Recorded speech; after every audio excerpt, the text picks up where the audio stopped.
And I've just realised my microphone was off that entire time. Oh dear. Anyway, yes, no, hello everyone. Oh god, that's really put me on the spot now. Anyway, yeah, no, I was just saying hello, and yeah, it's been a while since I've done a stream. Obviously, I may be a bit rusty, as you may be able to tell by the fact that I forgot to turn my microphone on.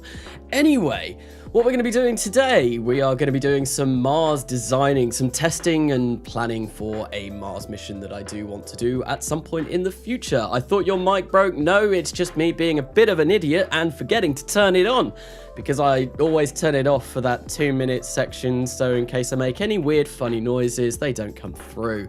But yeah, I am very professional here. I can do this properly. Anyway, yes, we're in Kerbal Space Program, and I did say hello to everyone that was in the stream, but obviously I I was muted.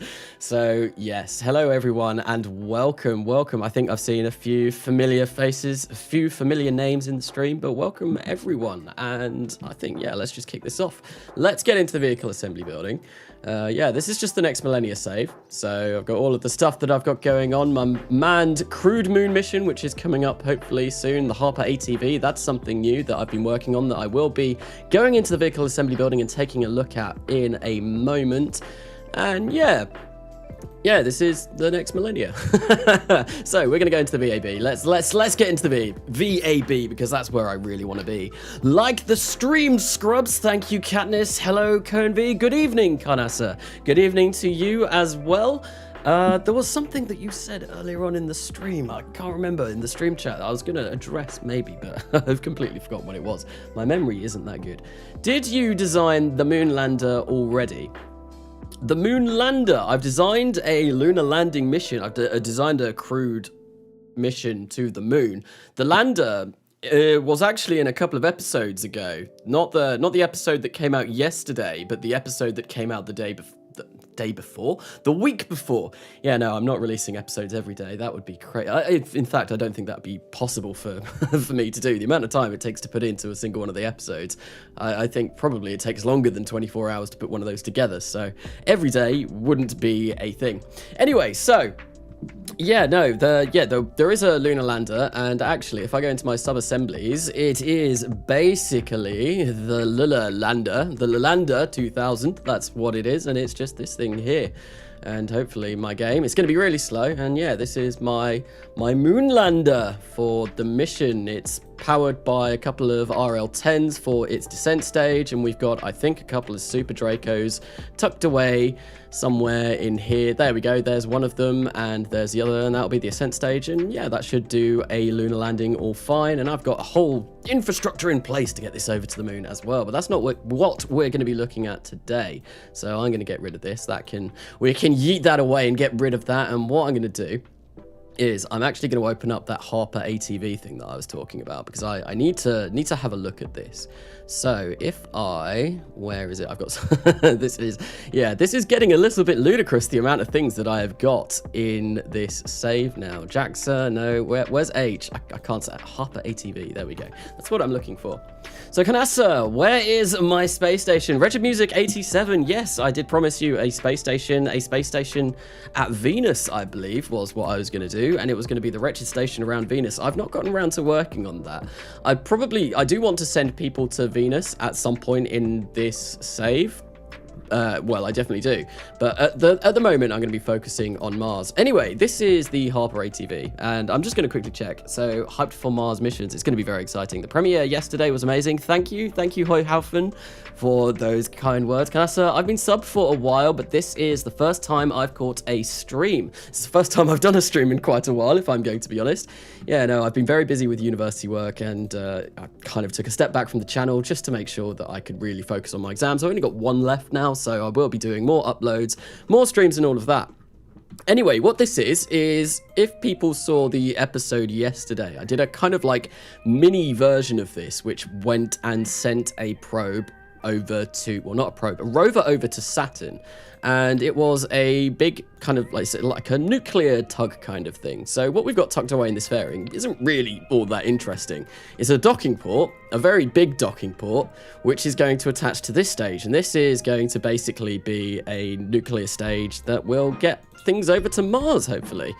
I'm hoping. I'm going to turn the music down a little bit because it sounds a little bit too loud. But yeah, so yeah, nuclear stage to Mars. It's going to be great. And this isn't the only section of this that I am going to be using. So I think, yeah, this is going to be the main infrastructure that gets me over to Mars. All of the pieces that I want for the space station and all kinds of stuff like that. And eventually a surface base. So I feel like a Mars surface base is definitely going to be on the cards. But yeah, this will be the workhorse that sends us over to Mars. If I get up, if I don't save this because I don't want to save this. I want to go, I think it's called like Mars Food or something. Yeah, it's called exactly that, Mars Food. Inventively named.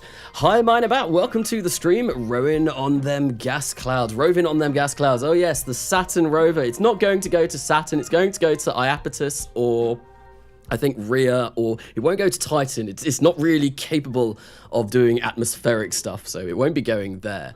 But yeah, no, it's going to land on one of the Saturn moons. Yes. So, Carnassa, Mars is Pog. Yes, Mars is Pog. I do enjoy going to Mars. The Harper interstage checkers not being aligned is triggering me. See, it was, I didn't like it to begin with, but I kind of thought it did. It was a little bit interesting, and to be honest, it would have taken a really long time to rotate it round and get it spot on, so I kind of just left it. Kanasa, can you make the entire Saturn V into a space station? Probably. I mean, I've launched a Saturn V to low Earth orbit before. I was going to send it to Saturn, but I never got around to doing that because the Destroyer beat me to that and has done a video for it. So go check out that video if you haven't already. The Destroyer sending a Saturn V to Saturn, which was quite impressive. Visit the Death Star. Hello, Kyo96. I don't think we're going to be visiting the Death Star due to the fact that, well, in this timeline, it doesn't exist yet, or it's been long gone. You could say Star Wars was, or what is it? They say a long time ago in a galaxy far, far away. Obviously, their galaxy is far, far away. It's a long time ago, so I'm assuming the Death Star has been blown up. Anyway, yeah, this is kind of what I wanted to bring out here. So we've got the Harper kind of ATV, the bigger version of it, the Olympus version of it, rather than launching it on a Orpheus, which is what I did the old one. And then we've got a secondary fuel tank, and this all in, well, this weighs 500 tons. It's quite a hefty beast. But this all together, if I get rid of the food on the top, which if I just do that, and then we'll go for something like this, if my game allows me to. So this weighs 272 tons. So we're going to have to launch this on top of 2 Olympus launches, which is fine, and I can do that. But this should, hopefully, theoretically, with this kind of configuration, I might be able to get about 200-ish tons to Mars at a time. I can't remember how much this weighs, but I could send this all the way to Mars. How much does this weigh? Let's give this a little bit of a check. But this is what I've up. This is 200 tons, and yeah, we can easily get this to Mars. So if yeah, that's, oh, where is it? Is that the right stage? Yep, that fires. Because, yeah, there's about 8,000 meters per second of delta V in this section now. I don't know why that's not coming up. It's probably because the staging is all weird. Have I got crossfeed enabled? Disable? No, that's fine. Disable? No, that's also good. And that's also good. So I don't, that's weird readings. I'm not entirely sure what that's all about. But yeah, this will hopefully be able to get more than 200 tons to Mars. And capture at Mars with this kind of like little janky stage at the top. And also at the same time, I will be able to reuse this entire section. Probably not this section, but what I can do is I can send the nuclear tug stage back, and that'll be fine. It's going to take a really long time to burn through all of that. Half an hour burn for just 3,407 meters per second. So that's going to be really annoying, sitting through all of those burns. But oh well, it's something that I'm going to do. So, are you going to go to Titan at some point? I probably will go to Titan at some point due to, well, I did in the last series, and I do like Titan. Titan is one of my favorite places to visit in the solar system. It's a very cool place, obviously atmospheric, and you get lovely views of Saturn from Titan. It's a very nice place to go, but I don't know. I do want to do some kind of Titan glider or something like that at some point, but I'm not sure how long that'll take. But anyway, why I kind of brought this out is that, yeah, I can get about probably 200-ish tons to a low Mars orbit using this infrastructure, which is going to be great. And that gives me kind of like a lot of wiggle room to play around with what I actually go and send over there. So that's what that is all about. And what we're going to do is we're going to start up something new, and we're going to start working on some things that we actually want to send over to Mars. So Kanasa, I told you Rockets aren't usually orange. It's the orange foam. It's the insulation foam. What do you want about? Alicea does not like the color orange. She's also sat next to me once again over there, so you might hear her giggling to herself when she thinks she's being funny, which is none of the time. It is sometime. The last glider went well. The last glider did go very well. I will make it better. It won't have those damn flappy wings. We'll see how that can go. Anyway, I think what the first thing that I want to do is actually design some kind of Mars ascent and descent vehicle using the CST Starliner capsule, because that's what I've been using for pretty much this entire series. So, well, except for the Orion that I'm going to be sending over to the moon, but that's slightly different. Kanasa, what is your favorite rocket? I don't really have a favorite. There's a few that I really like. The one that I really like that everyone always says is a little bit silly and a little bit crazy is the Ares 1. I love that concept. I love the look of it. I thought it looked so wacky and so bizarre. But I personally really enjoyed it. I thought it looked really cool, and it was a shame that they did one test flight and it didn't even get to orbit. I think it was just to test the capabilities of the RSRMV on the first stage. But yeah, it's a very funny looking thing, the Ares 1. Anyway, so yeah, CST capsule, that is basically, we're going to use this as our command capsule to get down to Mars. So this can carry a crew of 7. Let's make sure that we've got some crew in here.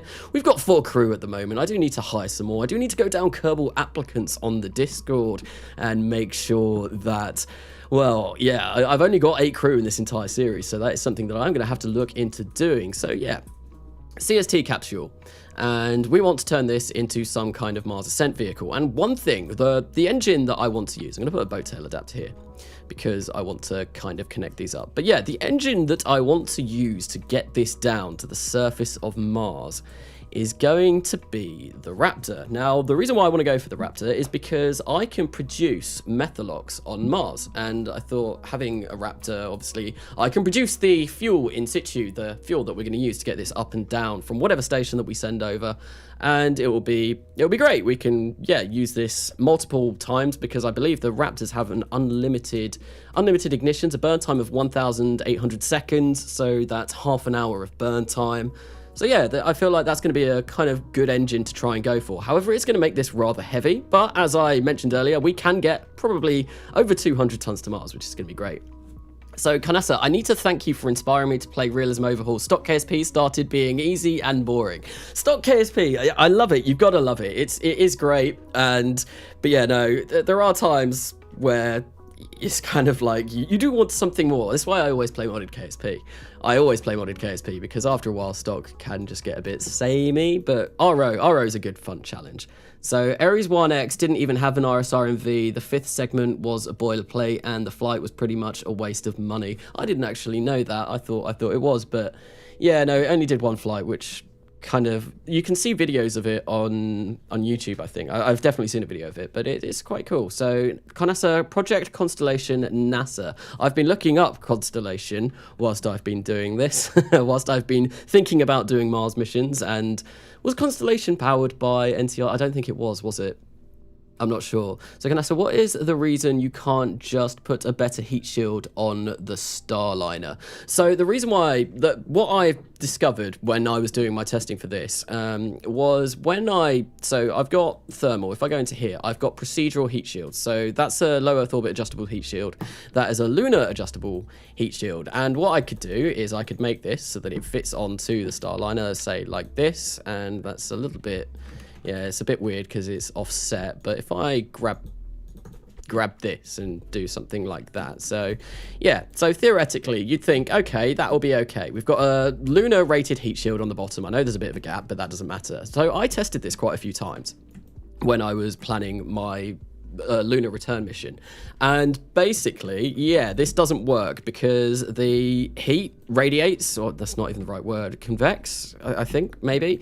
The heat transfers to the capsule and makes it explode, or for some reason this doesn't cover the entire capsule. So even though I've got this heat shield at the bottom theoretically protecting everything, this capsule will still explode. And I think it's due to the fact that if I go to the CST capsule, so if I right click it, we can see its temperature, its tolerance is 2673 Kelvin, Whereas if I go over to, say, the Apollo, it is 3,600, as is the Orion, I believe. If I go to Orion, we can have a look. There we go. Orion is also 3,600. And I think because this has a lower heat threshold, that is why it won't survive re-entry from like a lunar environment. So it's a bit of a shame, but yeah, it's just something. So I've had to forego using the Starliner capsule for my lunar mission and just use the Orion instead, which is a bit of a bummer, but oh well. There's nothing I can really do to prevent that. So I'm going to make this a little bit bigger, and we want the base to be 5 meters, and then I'm going to figure out how much I need for this. And what I'm going to do is I'm going to stick in some food, water, and oxygen in this section here as well. So I was excited for Space Station Freedom back in the late 90s. That was the massive space station that the US were planning before the International Space Station was kind of being thrown around, wasn't it? I've seen pictures of it, I think. It's been a while since I've seen one, but yeah, I might be wrong, and do correct me if I am, but yeah, anyway, so that's clearly not correct. We don't want that to be like that. No, the base does want to be 5. We're going to take this down to, say, something a little bit like this. And we're going to try and, yeah, make this look as seamless as possible. I'm not sure how well this is going to go. Do I need to make the top a little bit bigger? There we go. We can do something like that. And I might make this just a little bit higher.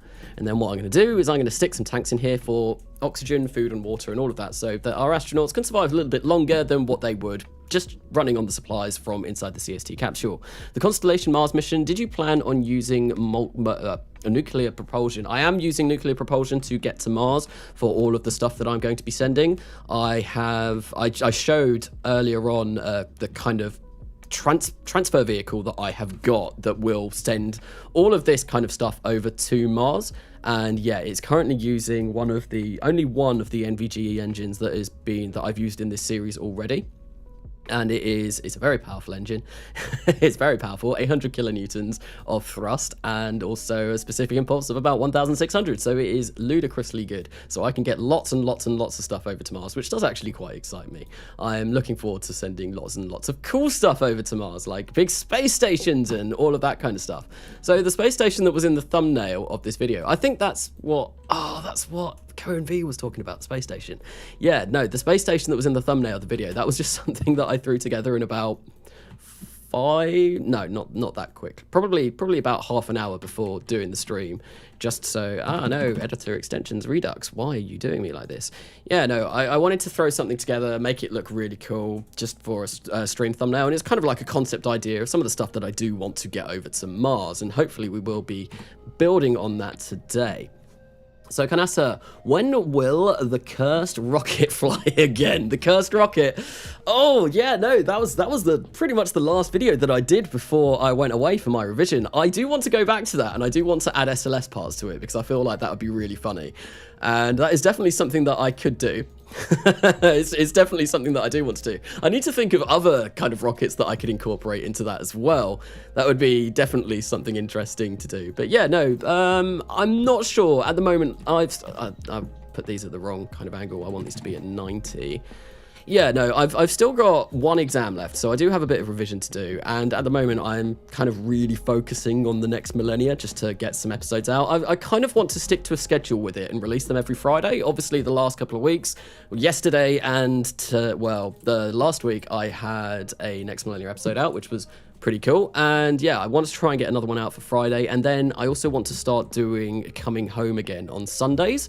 And I'll see for how long I can stick up with that. What are you more excited for, Artemis 2 or Dear Moon? Dear Moon is the the Starship trip around the moon, isn't it? And Artemis is the kind of like long-term habitation around the moon, the space station, if I'm remembering that correctly. Yeah, no, I don't know. I know someone asked me before if I would consider going, like, signing up for Dear Moon, and I don't think I would. I think I'm far too much of a scaredy cat to try and do something like that. Not for me, not until it's a bit more tried and tested. But I don't know. I really want to see. I really want to see where those goes. Oh my god! A few hours ago, I was watching your video for the first time, and I truly appreciate it. Love your work, brother. Love from India. Thank you very much, Prox Insan, if I'm saying that correctly. Yeah, no, thank you for those kind words, and yeah, glad you're enjoying it.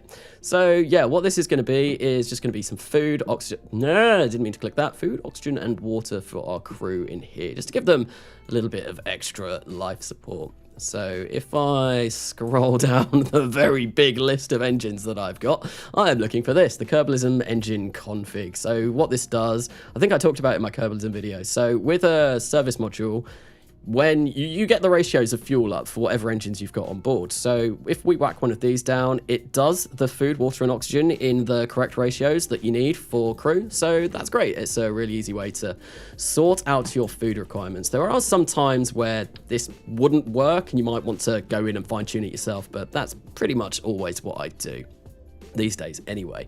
So I'm going to paint these blue because I always paint my life support tanks in blue for some reason. I don't know why.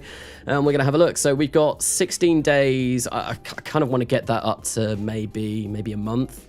If I made them service module 4s, that, what's gone on here? I'm going to place these here for now. Like what's going on here? Why is there food? I don't understand. I don't understand. Right, so that's now completely empty. I'm going to have to get another one of these. And what I will do is I'm going to just fill that up again. And hopefully this time it will have filled up everything. They're all service module 4. Yeah, because that didn't happen last time. Okay, yep, no, that looks good. So we're going to grab this and place this under here yet again. And yeah, 13 days, 16 days. I want to get to this up to about a month, I feel. And then that way it's a nice long amount of time. Yes, a nice long amount of time. 28 days. 28 days is fine. We'll go for that. 28 days, 26 days. Let's go for one extra length. And yeah, a bit more length, bit of a lengthy tank under there. There we go. And yeah, we can probably move the height of this down a little. Oh no, that's not good. I want those about there. There we go. And we'll do something like that. Awesome. And that's that done. Yes, it's taken a long time to get that done. Yo, what's up? Hello, Ben Lonergan. Welcome to the stream. Welcome to me fumbling around in the vehicle assembly building, probably for the next 4 hours. Oh, so I've already got one of those. I don't actually know. I could go with the Ogive rather than the Conic. I think that might look a little bit nicer for a kind of more futuristic-y kind of concept Mars ascent descent vehicle that we're going to be working on. Yes, a nice rounded edge. Everyone loves a good rounded edge. There we go. That looks probably better than the Conic that I could have gone for. So what we're going to do is Mars descent ascent vehicle concepts for now. Yeah, because that's what this is going to be. So Kanasa, have you made a mod in Unity or Blender? No, I've never made a mod ever, and I probably wouldn't even know where to begin. It's something that I...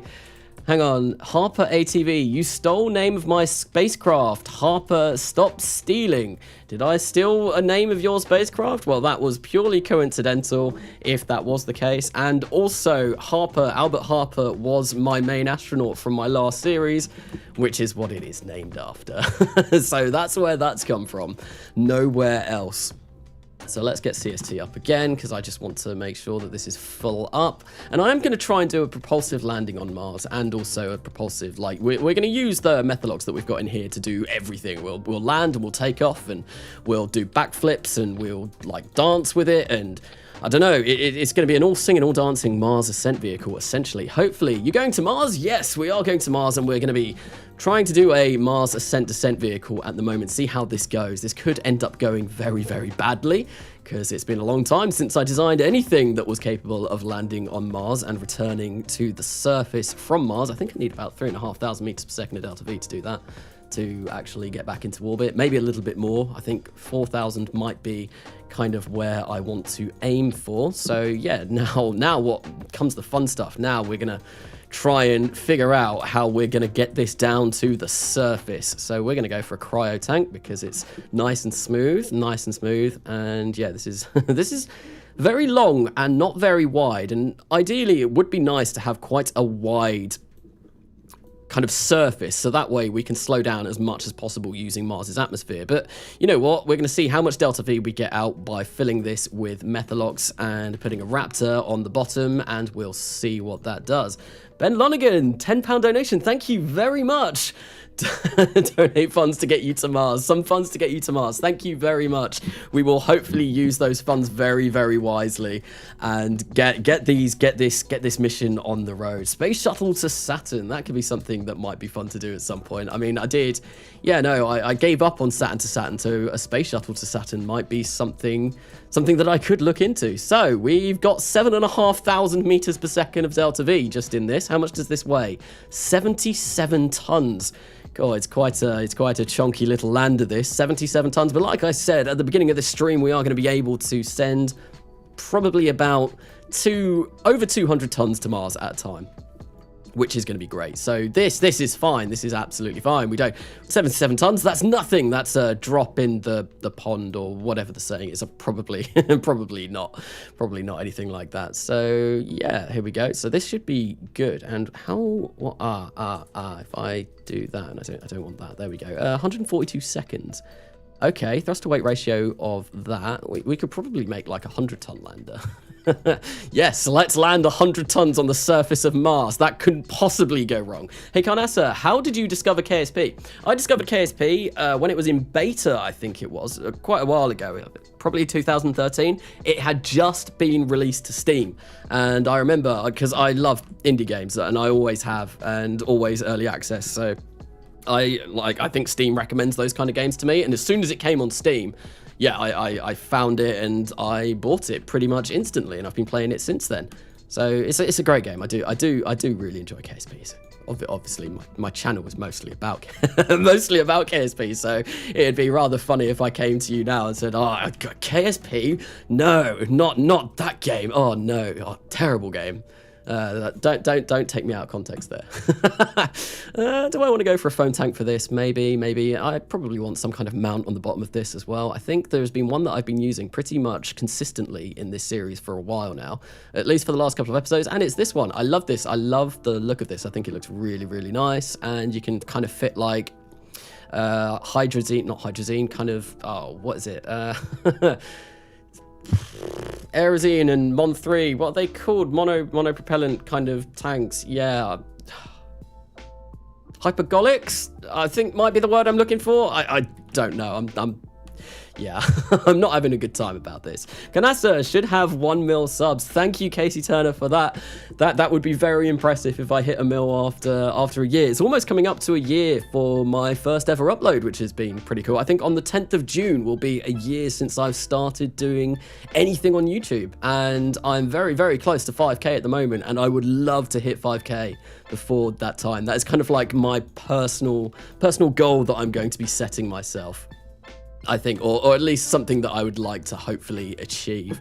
I think before I started this stream, I was on 4,890 or thereabouts. It's somewhere around there, but that'd be super awesome. I'm gonna have to do some kind of special 5K video, and I've got no idea. I'm not very good at doing special videos in the slightest. So Kanasa, you could play EarthX on your channel since there's some room now after DSP. It's an early access and amazing. I've not heard of that, but that would be something that I could look into. There's another game that I picked up recently that I might have a look at seeing if I can do something with, but it might just be streams. Yeah, I picked up Oxygen Not Included because all of the games made by that publisher, Clay, I'm not sure how you pronounce it, that was all on sale on Steam recently, so I picked up everything by them. And me and Alice have been playing a little bit of Don't Starve together as well, which is it's been interesting. It's difficult going into that not knowing anything what I'm doing, and yeah, it's definitely been hard, and we've died an awful lot in that game. But yeah, Oxygen Not Included, I feel like is a lot more suited for my channel. It's kind of spacey themed, and it's quite a fun, interesting game, kind of a cross between Fallout Shelter and maybe Factorio kind of style games, which is pretty cool. Hey Carnessa, I'm a new viewer, and I would like to just say keep up the good work, mate. Thank you, Electric Flow. Thank you very much for the kind words, and yeah, welcome to the channel. Carnessa, have you seen For All Mankind? Maybe you can get some inspiration like Pathfinder or something like this. I have seen For All Mankind, actually. I really enjoyed that. And yeah, no, me and Alice were watching that together, well, recently as it was coming out. And yeah, that was awesome. I love that series. I think it's a great series. I like all the space stuff, and actually, like, I know a lot of people moan about the drama in it and all of that, but I actually really like the drama behind it as well. I'm not going to talk really a lot about it because I don't really want to spoil anything for anyone, because that would be terrible. But yeah, no, really good series, and definitely worth checking out. Unfortunately, it is only on Apple TV, so you have to, well, unless you have alternate means of acquiring TV shows, yeah, you have to get an Apple TV subscription or use the free trial for it. Me and Alice pay for Apple TV now, though, because there's a few shows on there that we've started watching, and I thought might as well. There's a few decent things, and For All Mankind was so good that I thought it was like worth the however much a month it is. Anyone else playing KSP while watching Carnassa? I'm playing KSP whilst watching. No, no, that's I'm being me, maybe. So yeah, I think this is, I've just basically put on some monopropellant tanks. That's not the right word. I swear that's not the right word. But yeah, for RCS fuel on the bottom there. It's going to be great. So don't spoil For All Mankind, because I'm in the middle of episode 3. No, I won't spoil anything from For All Mankind, but it is a great show. It is a fantastic show. So I think I'm going to leave those silver. Yep, we'll leave those silver. And that puts us 7,706. Those are full, but they are actually quite small. So I'm going to make these a little bit chunkier, a little bit bigger. So we've got a little bit more. 7,500 meters per second of delta V still. That's pretty good. That's not bad. That's really not bad. This Raptor is going to do us wonders. We are 110 tons now, though, so I think we are going to have to launch one of these just on its own, which is going to be interesting. Although theoretically we could use the Raptor to slow us down at Mars, and that's one thing that I need to do. Let's just grab this and wham. There we go, all the way up, because we do not want that liquid oxygen and that liquid methane to boil off. Liquid methane or liquid methane? Methane? I don't know how I'd normally say it. Right, let's whack some radiators on as well, just so we can really ensure that no boil off occurs with this stage, because that would be terrible. It would be really bad if we got all the way over to Mars and realized we couldn't fire up this Raptor engine because the liquid fuel had turned to gas. No, that would be bad. Right, so what else are we going to need? A lander. I think it's very important that a lander has landing legs. That might be a smart idea. So what can I pick out of my landing legs that I've got? Well, they're a little bit dinky. They're not going to do. They are too small, far too small. Is there anything better? I want to set that to 45 degrees anyway. So we can go for no. Yes. This will work. That is exactly what I needed. Let's organize by size. Let's go for something bigger. So those are some of the Apollo legs. No, I don't think I really want to go for those. I don't even think I can stick those on the side, because they attach to nodes with the FASA lander, I believe. There might be one that does. No. I think yeah. Neptune landing system. I think this is Katniss's. Parts not supported by RP0. We're going to ignore that. Oh, it doesn't really fit my aesthetic, really. So we're not going to do. Build the Ark from the 100. I've never seen the 100. So cookies for Carnassa. There's cookies going around in chat. Are there? So how is school going for you? If that's directed at me, it's been going really well. I had an exam yesterday. I've got an exam next Friday, and then I'm going to be done. So I've got lots and lots more time. You know what I think is this. Ha! There we go. Much better. We can tweak scale it. So we're going to make this even bigger. Probably make it like, oh, wow, that kills our delta V, though.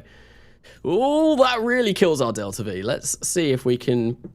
Oh, man. Landing legs are heavy. Landing legs are really heavy. If I put all 4 of those on, that's like 600 meters per second of delta V that I've just lost doing that. Oh, that's not good. Is there any? But I need wide legs. I need wide. Maybe what I can do that will fix this problem. Give us a bit more delta V as well. So if we go into here and I search for where am I looking? Just want the silver. Look, this save, honestly, it's ridiculous. Look how many who needs this many parts? Who needs this many parts? Obviously, apparently I do, although I use about 5 parts from this entire part list for whatever I'm doing. I've lost it. I found it and I've lost it. There we go. This is what I want. This is what I want. Yeah, no, I use about 5, not that few, but I really don't utilize all of the parts that I've got in this save. So we're going to make some smooth cones and basically, oh, no, we don't want to do that. We're going to make these kind of have the legs attached to, and then we can fill this up with even more methalocks, which is going to be great. And yeah, we can do some pretty cool stuff with this. So we're going to move this up and move these in. 1, 2, 3, 4. Yeah, let's try and get it even. I should have done this at the 90-degree angle. But yeah, what I'll do is I'll have this come down a little bit lower, and then hopefully, because this has come down a little bit lower, I might even be able to get away with making that bottom a little bit thicker, and then we can have that like that. Yeah, something like that. And I will color this in a different color as well to kind of make it fit with the lander. We'll go like that and like that. No, that's too far in now. We'll go like that and like that. There we go, and we can fill that up with methalocks. Lovely, and we've got 8,000 meters per second of delta V. Fantastic. And then we can whack these on here, maybe bring these down just a little bit more. Maybe I bring this down a little bit more, something like that. I don't really like that though, because I kind of want these to be kind of flush with where that finishes, where that tank there finishes. So we're going to do maybe something like that. So Carnessa, you can click on the absolute during offset to make it local, which makes the legs offset locally. Wait, what? How do you do that? So if I... Wait. Oh! Are you kidding? I've been playing KSP for seven years and I've not... That is amazing. Thank you, Bill Kerman. Bill Kerman, can we have, like, I don't know, a round of applause for Bill Kerman in the chat, please? Because that has actually just made my life so much better. That's amazing. That is... Honestly, I did not know about that, but that is going to really help me in a lot of future. Oh, I've been fiddling about doing like small increments for so long. Thank you so much. That is honestly amazing. Thank you. So yeah, now it's going to be easier to move these into position as well. So I can do something like that. Did I see something about the Tintin rocket? I suppose maybe it's very it's kind of an odd looking thing. I've got no idea if it's going to work. It might do. It's got 7,500 meters per second of delta V, so theoretically we have enough fuel in this to land and take off, like, entirely. Maybe not land, but, well, when we land, we are going to have the assistance of the Mars atmosphere to help slow us down, although it is obviously very thin and tenuous, so we're not going to get a lot of slowing down from that atmosphere. And I think what we're going to do is, in order to try and make sure that this doesn't do a flippity flip on its way down to Mars, what we're going to do is we are going to attach some grid fins to the top, because I think that, yeah, we want, ideally, although the aerodynamics for that look, I think they should be fine, but having grid fins or air brakes or whatever, they will help us slow down as well, and obviously that is something that we are going to want to do. So if I just go sort by name, we'll grab some of these air brakes. I think I'll go with the standard stock ones for this, and we'll place those there like that, and that isn't going to get in the way of the ladder, which is fantastic, because I do need a ladder to get our brave crew down to the surface of Mars. Hopefully 4 of those air brakes positioned like that will be enough. And now that I'm here, what I'm going to do is we are going to maybe no, I don't like that. I don't really like that either. Okay, what if we oh, I don't know. Do I maybe if I mess around with this a little bit as well, we'll change that to orange. No, I don't like that. We'll go white. There's a section here that I definitely want to be orange, I think. Maybe. I want... Can I see? There's a bit, this bit. I want this bit to be orange. I'm not even sure if you can see this from the outside, but I want it to be orange. There we go. Oh yeah, you can. There we go. We'll do something like that, and maybe I'll set these to be white. And I think it's not going to be long until we actually are going to go and test this out, and I'm going to test this. I feel like white is probably actually the best for those. Maybe not. I don't know. We'll see. So orange is funny. Canassa, press F to switch from local to absolute. Thank you for that tip as well. So I'm going to know that now. Awesome. That is amazing. Honestly, that has been a complete life changer for me, this stream. My entire life has just completely changed from that. So Canassi, you can also switch between absolute and local by hitting F. Yep, thank you, thank you. Stock white? Stock white? Did I change it to stock white? I want white paint. So stock white's a little bit grayer, and actually it doesn't really match the landing legs quite as well. So I think I will stick with just the bog standard white color that we get with the recoloring graphical user interface. And what I do also want to do is I want to change the ends to plain metal. And yeah, actually one thing that I could do, we could maybe make it a little bit shinier. Something like that. Give it a bit of sheen, make it look lovely and shiny. Yeah, something like that would be rather nice, maybe. We get to see Mars glinting when we descend into the atmosphere. So what have we got? We've got RCS, that's good. I probably do want maybe another set of RCS up here though to really help us, because I feel like having only, have I got it set to mirror? I know that is the correct way. Only one set of RCS, it's not going to do a lot. When this thing weighs 158 tons, this is a beefy lander. I still think we can get it over to Mars, but we are pushing what we can do now. So this is going to be interesting, whether we can actually get this to land. Oh, we'll see how it goes, though. I'm sure we can figure out a way of getting this over. Might require a little bit of jiggery pokery with the Mars transfer vehicle, but we'll see how it goes. What is the rocket for right now? So this is just going to be a Mars descent and ascent vehicle that we will be able to refuel locally on Mars, hopefully. And that being said, with that, I do want to see if I can get one of these and just whack this on maybe somewhere like, you know what, we'll whack one of those there, and we'll also grab the alternate, which is the JS1 joint socket, and we'll whack that, if I turn that upside down, and there we go. And now we can connect that up, and we can connect that up. So if we've got a refueling base on Mars, which is definitely something that I do want to do at some point in this series, we'll be able to land this, refuel this, and send it back off on its merry way up to the space station that we will eventually be designing. So there we go. Yep, that's cool. I think there was something that I was going to do. KIS, yep, that's all done. I do need ladders.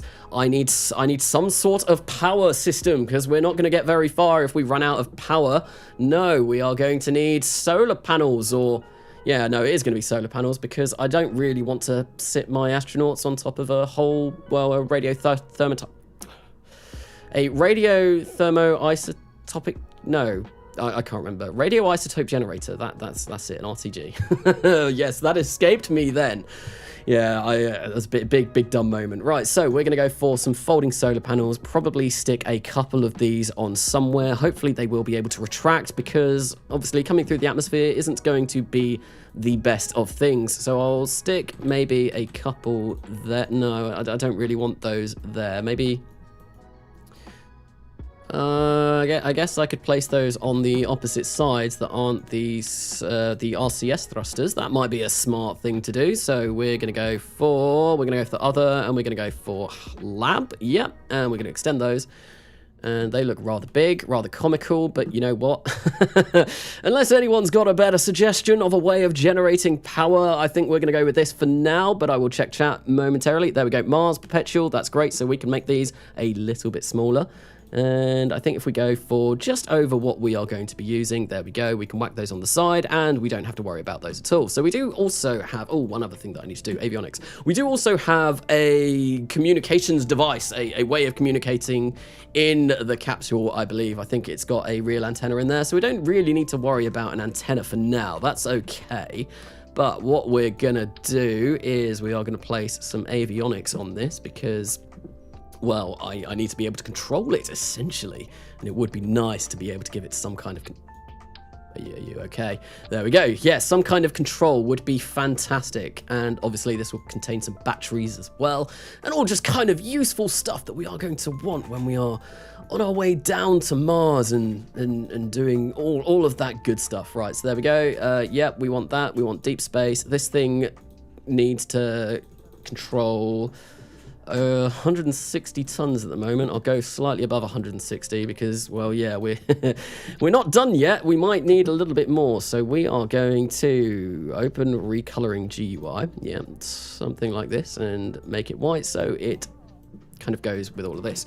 So, okay then, you do need a radio device. I won't need, yeah, no, I've got real antenna kind of stuff in here. If I go, there we go. Yep, this is all real antenna stuff. So the ultra high frequency antenna that I believe that we will have on here, antenna planning, no compatible ground station, real antennas, we've got a UHF band, yep, that's fine, and a K band, yes. So no, we will have communications with this capsule, especially as I've got a relay network in orbit of Mars at the moment, so it's going to be absolutely fine. We don't need to worry about communications for this at the moment. So avionics are good. I've got RCS on here that will be able to control our attitude, and we've got an engine which is going to be able to burn for 292 seconds. Thrust to weight ratio is 1.06, that's fine. We've got landing legs, we've got solar panels, we've got batteries, we've got air brakes. I think we won't need a heat shield because we will be using the engine to slow us down to speeds that hopefully we won't require a heat shield to kind of protect us from those re-entry effects. The last thing that I think I am going to need for this in order to make it so that our astronauts can climb all the way down is attach some sort of ladder system. And this is always difficult to find in RO because obviously everything in RO is so much bigger than in stock, and the ladders, yeah, they just kind of look a little bit silly because the Kerbals are much smaller than the capsules that you are using. So it's not the best, but we're going to see what we can do with it. And where is the extendable ladder? Because I feel like that is definitely what I'm going to want to use. And bearing in mind, this is a concept idea. This is just me throwing something together I say very quickly, just in not much time, because I do talk a lot whilst I do these kind of streams. And this could completely crash and burn. This could fail spectacularly, and everyone could laugh at me, and it'd be very funny. But we'll see how it works. We'll see what goes on. So we are going to want to place one of those, say there. I reckon we'll probably flip that around if we rotate that, and maybe, yeah, come on. Editor extensions, we want you to go away. We'll do something like this. Bring it out a little bit. Maybe bring it down a little bit. Come on. This is so fiddly. But we need this because we need to be able to get our crew from the capsule down to the surface. And that looks a little bit wonky. They're going to have fun climbing down this ladder. Oh well, it should be okay. And then we'll place another one here. Maybe if I extend that ladder and we do something like this. This might be a little bit trickier than I would like. Can we extend one down there? And that's still not quite far enough. I'm hoping that they're going to be able to kind of see that ladder kind of goes like that and maneuver from ladder to ladder. But I don't know if they are going to be able to do that. That's probably jumpable, that height, maybe. Maybe. Are you going to test it in Crash, this video? I will test this. I will test this very shortly, actually. I think... Oh, I don't know if they're going to be able to climb up that. That's going to be a bit of a annoyance if they can't, but you know what? This is what testing is for. So yeah, we're going to save the MDAV concept. So hey Carnassa, what is your setup? I currently am running on a RTX 2070 Super. I have an i5 CPU, a i5 9600K, and I have 64 gigabytes of 3200 megahertz RAM, I believe. So yeah, that's my setup. Anyway, now that is pretty much, I think I've gone through the mental checklist in my mind, and I believe I've got everything that I need for a Mars lander vehicle. Hopefully, I might be wrong, but this should be something that theoretically has everything that we do need. Parachute missing, I don't need a parachute. I'm not going to be using parachutes to land. Docking port used as decoupler, fine. Generated but not used. Unused food resources. Okay, that's fine. Everything is fine. We've got 4 crew on board. So what we're going to do is we are going to simulate this. We are going to start in orbit. We are going to go to Mars.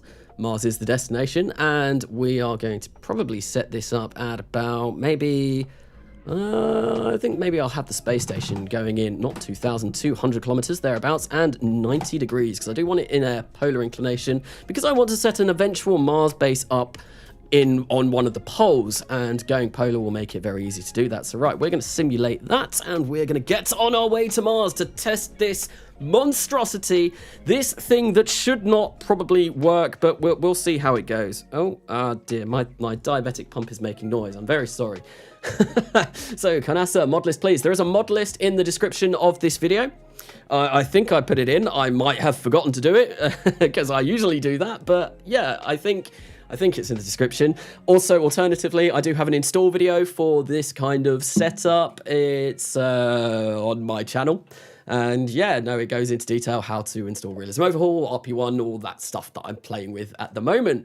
We do a little colonization. We're doing some colonization. Colonization of Mars? That would be pretty cool if we could maybe get quite a few people over at once. This is using the CST Starliner capsule, which has capacity for about seven astronauts to go over to the surface of Mars, which would be pretty cool, but that's a lot of food that we're going to have to bring along with us. So, Canassa, you wear an insulin pump too? Bro, I do wear an insulin pump. I've got, what's it called? It is the IPSA pump something, and it's telling me that I can't really, I'm not even sure if I'm showing this on the stream, but yeah, no, it's out of insulin, so I'm going to have to pop away momentarily and actually go fill that up. So I will be back very, very, very shortly, like 5 seconds maybe. Back in a moment. No, I just need to get insulin.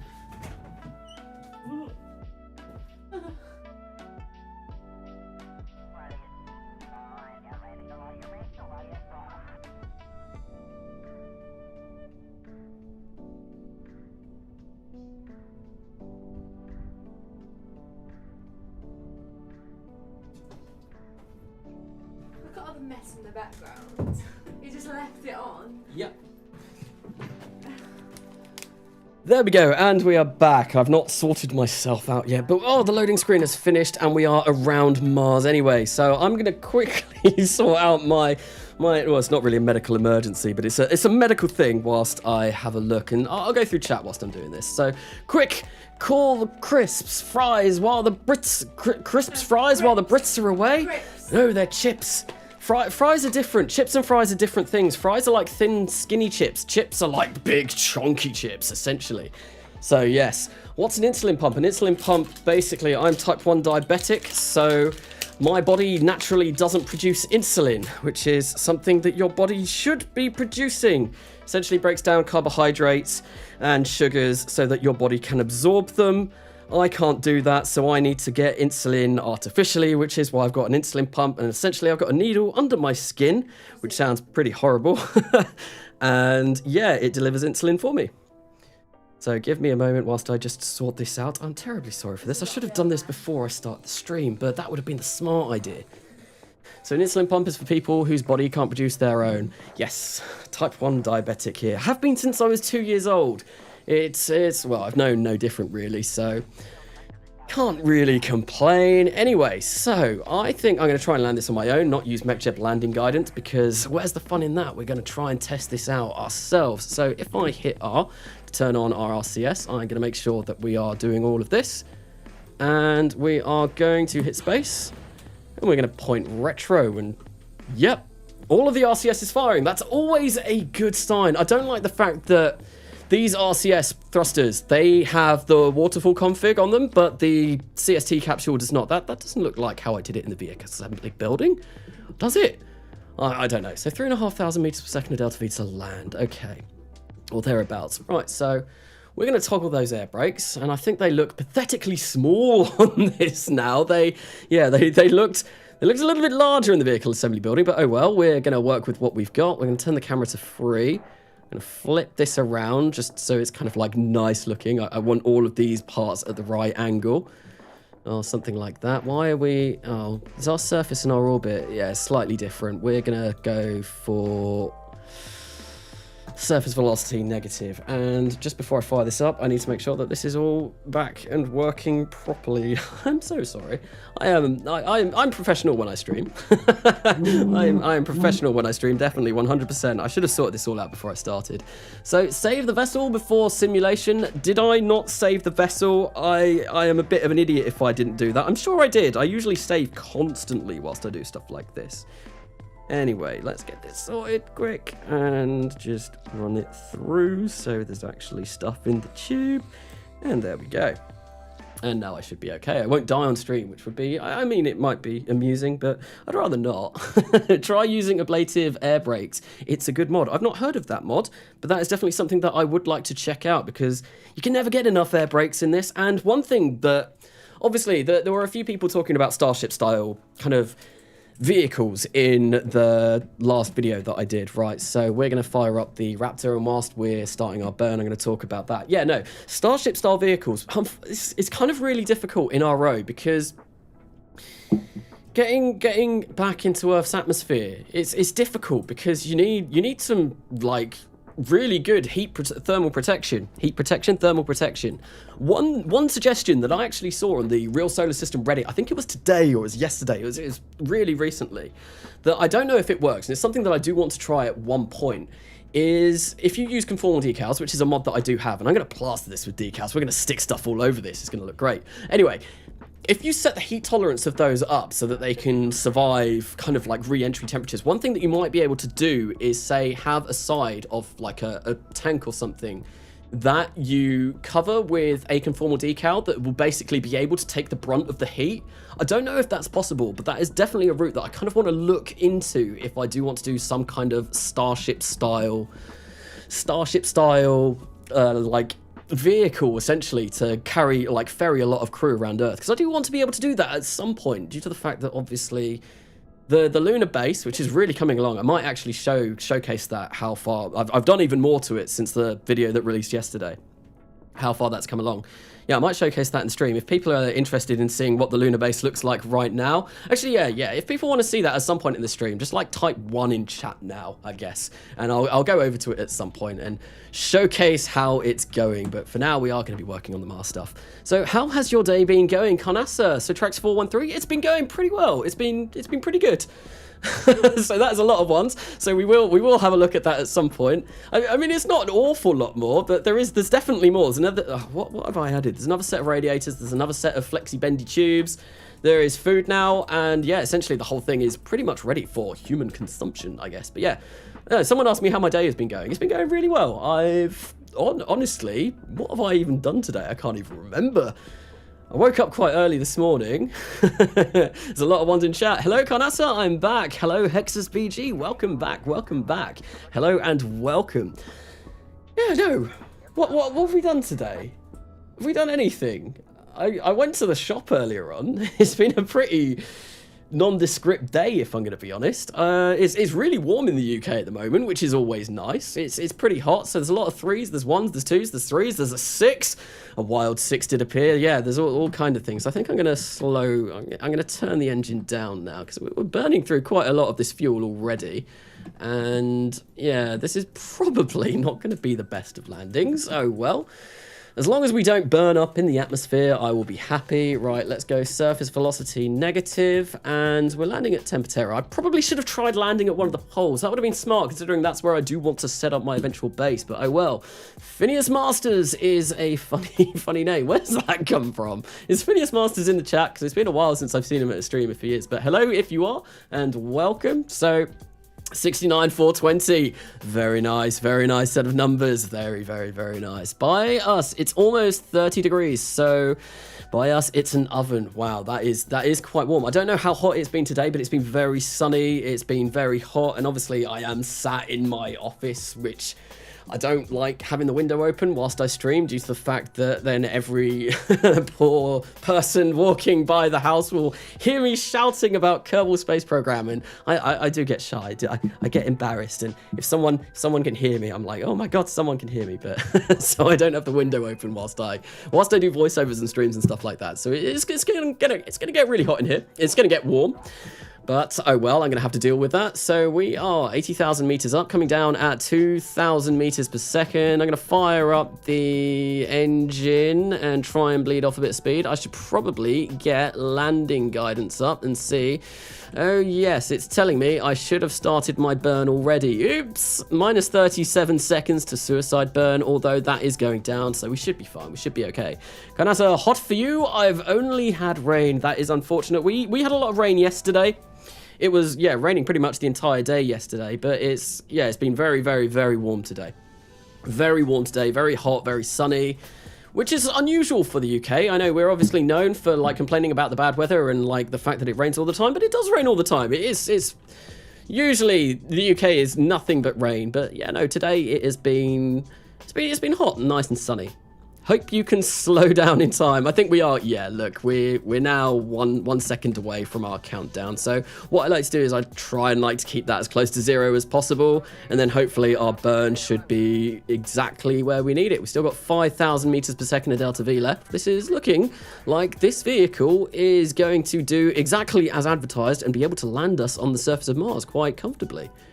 Yeah, we're slowing down quite nicely. This is good. 2.6 seconds, so I need to throttle down on this.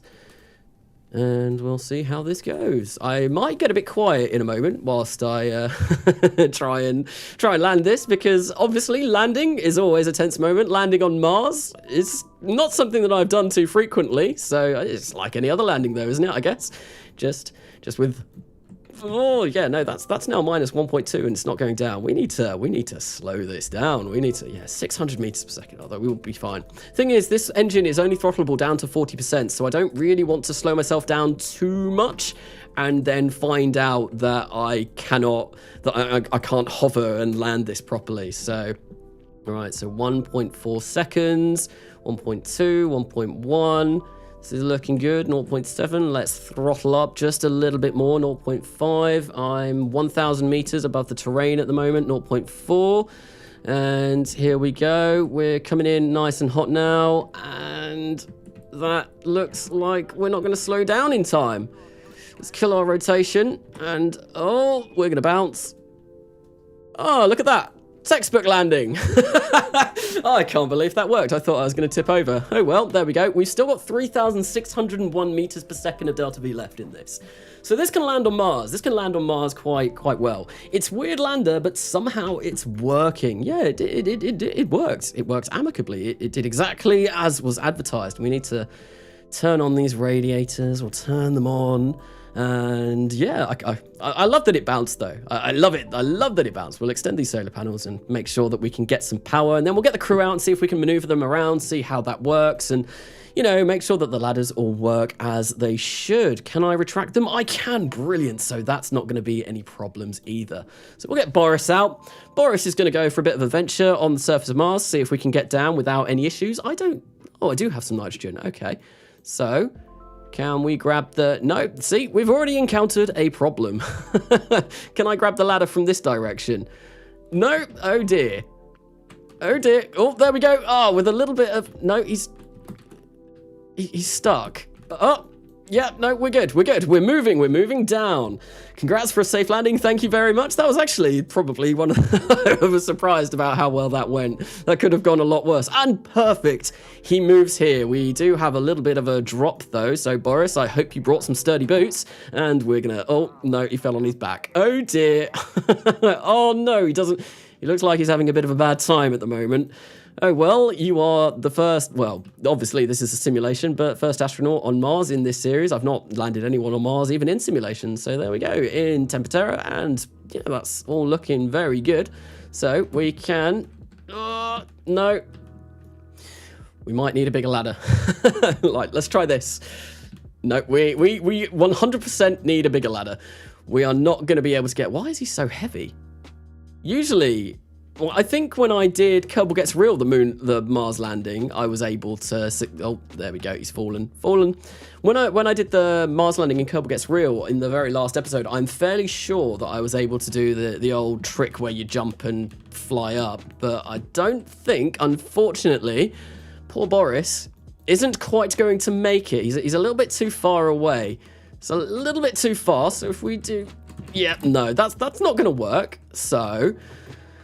Yeah, sorry, Boris, you're being stranded on Mars, and what we're going to do is we're going to see if we can get this lander back up to orbit. And I think in order, as is fitting for Boris, he's done a good job. He landed on the surface of Mars. Well, we're going to fry you with that Methalox on the way up.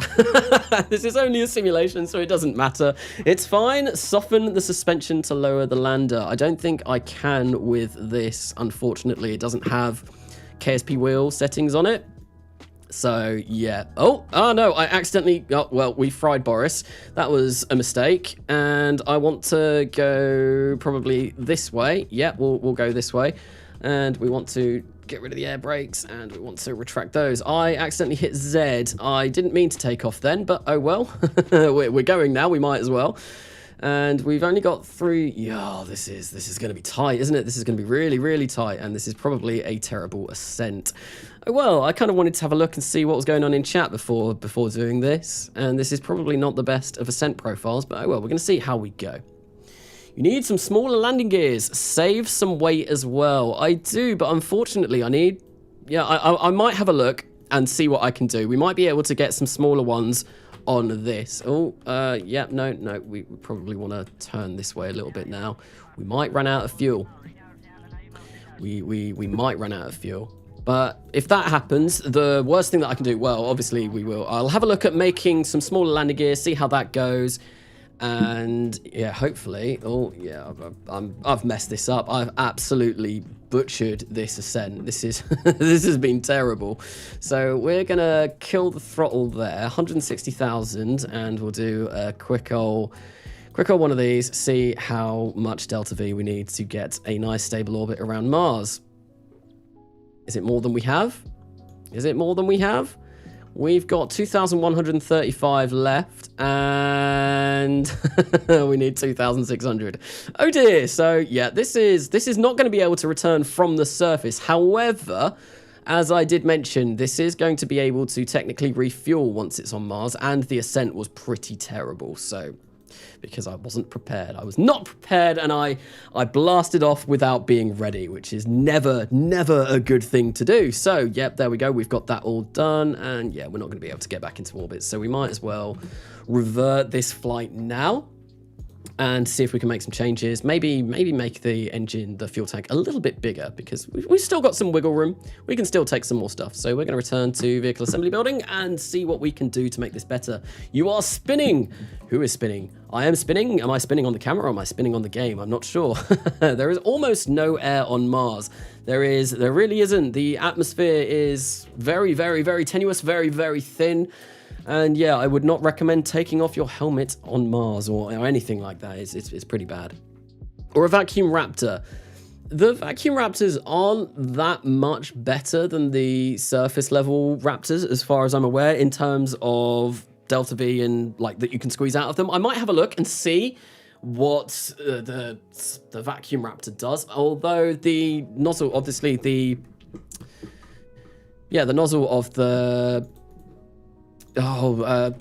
vacuum raptor, it's a lot bigger. So that would mean that, yeah, it's going to be coming out to about here, I think, which makes it even harder to land this, but we'll see. I'll give it a quick look. So yeah, look, it's much bigger. I think a vacuum raptor is too big. It's too big. This is much nicer. One other thing that I think I might do as well, and this may be a little bit cheaty, we'll just tuck that away a little bit. There we go. We'll tuck that away, and that'll give us a bit more room. We'll take these off, and that gives us... Does that give us any more delta V? Probably not an awful lot.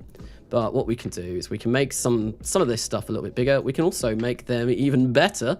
And they need ULI, MLI on them. And we're going to fill those up with Methalox at 7,550. Did I make this the best tank that it could possibly be? I did. And it's got all of the MLI on it that it is ever going to need. And I think, yeah, we'll make this maybe a length of 6 meters. Make it a little bit bigger. We're 164 tons at the moment. We got 7,800 would be kind of nice. Though I don't think we're going to achieve that, unfortunately, but we'll bring these down. We'll move that back up because I have changed everything around a little bit by making this tank a little bit bigger. There we go. We'll do something like that, and we'll have a look at some different landing legs that we can potentially utilize for landing this safely on the surface of Mars. So I don't know how people can play on RO, RSS, and RP1. I tried it once, and I tried to build the Saturn V. Did it? Oh, sorry, I just punched my microphone. Tried to launch, explodes on launchpad because of a freaking camera. Oh dear. So not the hero type. Hello, welcome to the stream. How is it going? This stream it's gone well. We landed on Mars successfully. This thing can land on Mars. However, there are a few slight adjustments that I do want to make to this in order to try and make it even better. So we're going to go, I kind of don't want to, I mean, like, yeah, they're not going to be the landing legs we're going to go for. We do want some smaller landing legs. I think these might be a bit too small.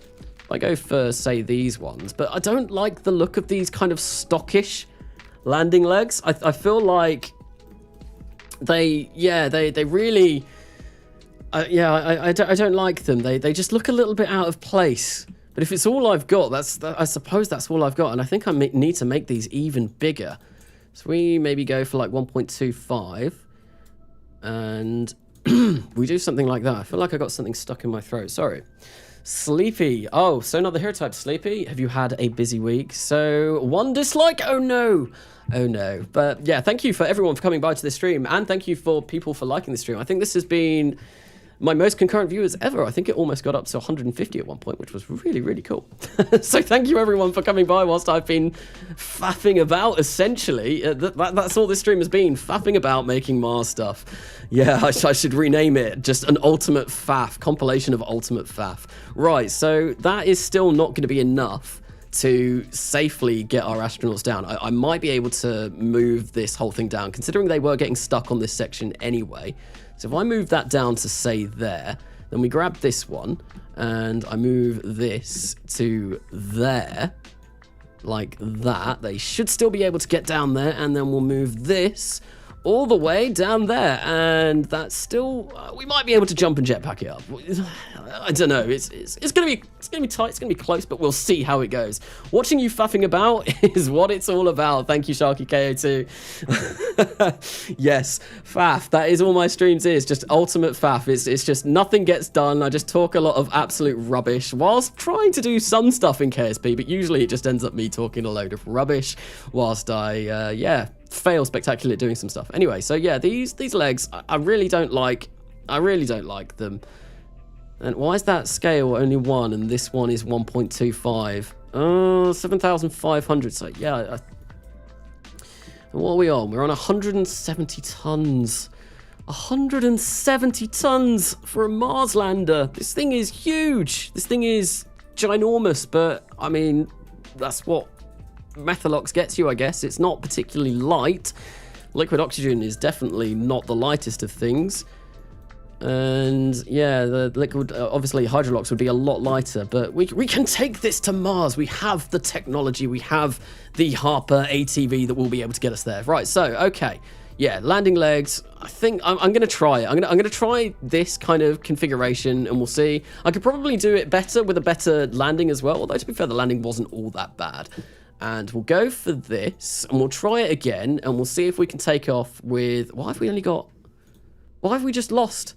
We've just lost Delta V. Oh, we've got 8,000. Okay, actually, yeah, no. I had it set to sea level. That was a mistake. Okay, right, yeah, no, we're going to simulate this with 8,000 meters per second of Delta V. That should be more than enough. We're going to simulate and we're going to see where we can get this. Hopefully this time it will work. It will be good. It will be fantastic.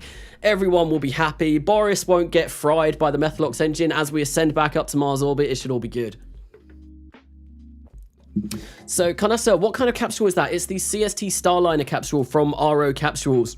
It's what I've been using for the vast majority of this series so far, because I did like all my launch abort tests and loads of testing with it, so I thought like I'd make it kind of like the staple capsule for this series. I'm going to be using it a lot, using it for my Mars lander, using it for lunar landers, everything. I'm throwing it on top of everything that I can, and I've bought it, so I might as well make as much use out of it as I possibly can.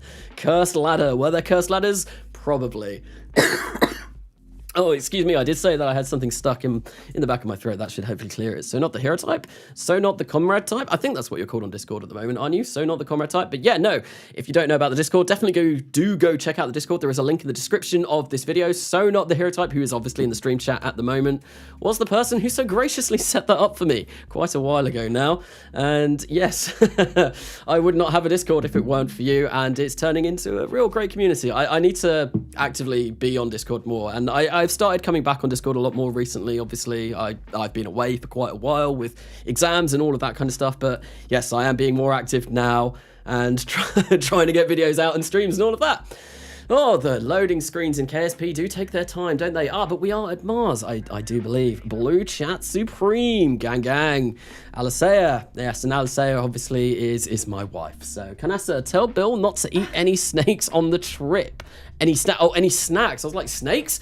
Snakes in space? It's like the Samuel L. Jackson film. Snakes on a plane, except the plane is in space, hurtling to Mars at thousands of miles per hour.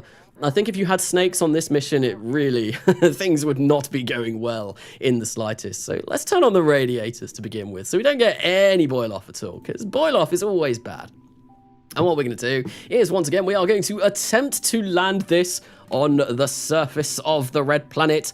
We've done it once already in this stream. Can I do it again? Probably not, but oh well, we're going to try, and hopefully we're also going to take off. And I probably should get rid of these ladders, or at least retract them, because then that way, well, they're not providing drag where drag is not wanted. So there we go. Yeah, we're going to start the whole descent procedure yet again, and we're going to attempt to land on Mars and see how it goes. Right, so with that being done, we're going to provide a bit of ullage to our Raptor by pressing H and firing up these RCS this way. I don't know why we've gone wildly off course, but oh well, and we're going to fire up that Raptor. We've lost about 500 meters per second at Delta V somehow.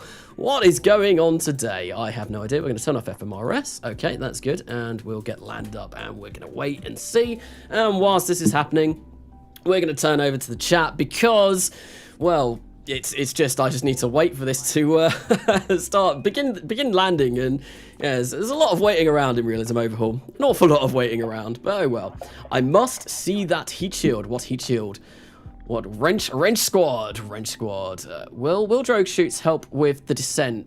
I probably, thing is, I don't really want to use parachutes because parachutes add a lot of weight, add a lot of mass, and I'm not sure if that's really what I'm gonna need. It might potentially save me a little bit of Delta V, but I want to bleed off most of my speed anyway, because I'm not going to be using a heat shield for this, just because I want this to be reusable, and that is another thing. I want this to be reusable, so I'm going to need to refit the parachutes every time, although if I have an engineer on board, I will be able to do that. But I would like, yeah, the Raptor has unlimited ignitions. I kind of keep going off on tangents. The Raptor, unlimited ignitions, so that's great. It means I can use it over and over and over again, as long as I don't go past that 1,800 second burn kind of limit. I'm going to turn the throttle up a little bit and see if we can go a little bit faster. And yeah, that's one reason why I don't really want to use parachutes, but I might be able to squeeze a little bit more Delta V out and maybe not have it quite as reusable, because I think with real shoot, you only get a certain amount of parachutes. You can repack them, but I think you set how many parachutes you've got on a vehicle when you build the vehicle. So I don't know. Well, I'll have a look, and potentially we do a little colonization. We are going to be colonizing. We're going to colonize Mars. Obviously, it's within my nature. I'm British after all, so we're colonization in the Brits. Yeah, no, well, we won't go there. We won't go there. But anyway, can I start? I'm flying a space shuttle right now. And yeah, it's not going well. Oh dear. Well, I hope the space shuttle mission goes okay. I did a couple of space shuttles in the not the next Millennia, in Kerbal Gets Real, and I did a live stream of the space shuttle kind of testing in the next Millennia not that long ago. But yeah, space shuttles I've never been really any good at, and I've never landing them really not very good at. I can do them. Excuse me, but I got something, yeah, I feel like I got something stuck right at the back of my throat. It's really annoying. But yeah, no, shuttles and planes, it's never something that I've really done an awful lot of in KSP. Right, we're going to cut the engine there, and we are going to time warp ahead because I want to start landing this. Oh dear, -4 minutes. Oh dear, yeah, we accidentally didn't ullage this, so we're going to activate that. We're going to ullage it so that we can start, and we're going to fire that up. 4 minutes and 36 seconds. That's not good. That's really not good. Are we coming down really quickly? Oh dear, I hope that number goes down quite dramatically, because at the moment that is rather concerning. We're going to crash right into the surface of Mars. Oh, we should turn on our air brakes. Yes, that might help. How to ullage? So to ullage, what I do is I usually just have RCS on a stage, and I press H H on my keyboard, and it fires the RCS that way, and then that'll launch your tank, and everything should be good. Well, hopefully. Oh, look at that. Look, whoa, what's going on there? That's crazy. Why is that number just rapidly decreasing? Yeah, this isn't good. I might have to cut off the engine at some point. I think those air brakes might be doing a very good job. So if we kill the throttle all the way down. Well, I'll leave the throttle here for now and see if that does what it should do. It's going to take us, what? Two or so minutes to get down. So now I know why ullage motors exist. So ullage obviously fuels, like when you're in a vacuum, it's going to float all around the tank, and in order for your engines to actually fire, you need the fuel at the back of the tanks. Otherwise that fuel, well, it's just in the wrong place. You don't want it to be there, and it's gonna go all over the place, and that's why you need to ullage. Push that fuel to the back, and then you can fire up the engine. If you don't ullage, well, I just had the example. My engine didn't fire up, which is obviously not a very good thing when you're trying to land. So Not the Hero Type, thank you for the $5 donation. Smash that like button. So Not the Hero Type is, of course, the resident hype man for these streams. Always coming in here, telling everyone to smash the like button. But yes, thank you everyone for liking the stream. 109 likes already. That's not bad. That's not bad. Thank you everyone. And yeah, thank you for coming by and watching me do Mars stuff. Mars stuff is always exciting. I always love getting to Mars stuff. Mars stuff is fun. I really like Mars stuff. Who in chat thinks like doing Mars missions and all of that kind of stuff? It's fun. It's great in real solar system. It's probably my favorite thing to do that I've found so far anyway. I don't know, when I start thinking about maybe going to like series. I think it's pronounced series. I might be butchering that, but yeah, no. Maybe when I go to those places, I will find some more interesting things to do. Kanasa, Mars is Pog. Indeed, Taylor Perkins, Mars is indeed Pog. I like Mars stuff. Everyone likes the Mars stuff. It is good fun. It is good fun doing stuff like this. Right, so we are coming down now, about 900 meters per second. We are 22,000 meters above the surface of Mars. We are going to land this successfully, hopefully once again. The only issue, we've got 4,800 meters per second of delta V left, which isn't that bad, but obviously we still got 600 to burn off. I would be happy if we finished with 4,000 meters per second. Yeah, 4,000 meters per second or thereabouts by the time I finish my burn would be great. 4,000 to go up on the ascent. I'm not sure if that's going to be feasible. I'm going to start slowing this down. So basically, I'm trying to slow myself down a bit more before I get lower because I don't want to have the same thing happen where I come in at a really steep angle. So I'm going to try and bleed off as much speed as I can now. And then I'm going to check this and I'm going to fire that up a little bit later on. So I think, yeah, I'll cut the engine there. And yeah, we are maintaining our course, so the aerodynamics on this is absolutely fine. So those air brakes probably are doing us quite a good job. So Kanasa, I heard some people pronounce it series. I think that's the correct pronunciation, but I'm not sure. Potentially, like I said, I don't know, and I'm probably butchering it. But yeah, no, I do want to put a station around Ceres at some point in this series, or Ceres, if that's how it's said. Reason being is, yeah, the Expanse. I think a station round Ceres, whatever it's pronounced like, would be really cool because, yeah, I watched all of the Expanse not that long ago and I thoroughly enjoyed it, and I would really like to put a station around that rock, that rather large asteroid. I've really not done well for this landing. I keep messing this up. Yeah, so we're gonna... There we go, and we'll kill rotation, and yeah, we'll start firing up again shortly. This hasn't been the best of landings. I've got 3,900 meters per second left. 4 seconds, we're gonna spool up the engine now. Come on, fire, fire, fire, fire. There we go. Oops, what happened? Did I cut the engine by accident? I might have done. Well, this landed again. It's fine. We did get another landing, another happy touchdown on the surface of Mars. But yeah, that probably could have gone a bit smoother, that landing. It bounced again. I don't know. I didn't actually see how fast I was coming down then, but it was probably way too fast. Way too fast for a comfortable landing anyway. Boris Bogvardzi, Phineas Masters, Hernan Cortez, and Evan David. Well, you've all probably got broken necks anyway. We got it! Starship better. Starship, why Nooblander? Why Nooblander? What are you on about? This is chill. Is this chill? Fuel low? No, I've still got 3,800 meters per second of delta V left, apparently. Although, I've used a lot of it already, and that was about half the amount of delta V that I had at the start of this. So I'm not entirely sure how I've used that much. It's a bit crazy. Eee! What is Starship, Scorpio? I don't know. What is Starship? What indeed, what is Starship? Anyway, so, yeah, we can land this. Landing this is fine. This rather heavy, beastly thing. What are the landing legs doing? Look at those. Look at those. Also, oh yeah, welcome to the chat, Scorpio. Anyway, if people don't know, Scorpio has a YouTube channel as well. Definitely go check him out. Does some very, very cool stuff. Talking of doing Mars stuff, Scorpio has done a fantastic video on a Mars mission. Highly, highly recommend going and checking that out. Anyway, so yeah, landing legs, weird landing legs. Don't know what's going on there. But we have landed. Now, one thing I am going to do is I'm going to bring up ascent guidance, and I'm going to give this a little bit of a input and see if maybe we could get ourselves. I want to see what this says. Oh, I don't want to hit engage autopilot though, because that's going to make me go. So if I shut down the engine. And yeah, 90 degrees, all that is fine. Boost the pitch rate, probably go at like 60 because it's very thin atmosphere around Mars.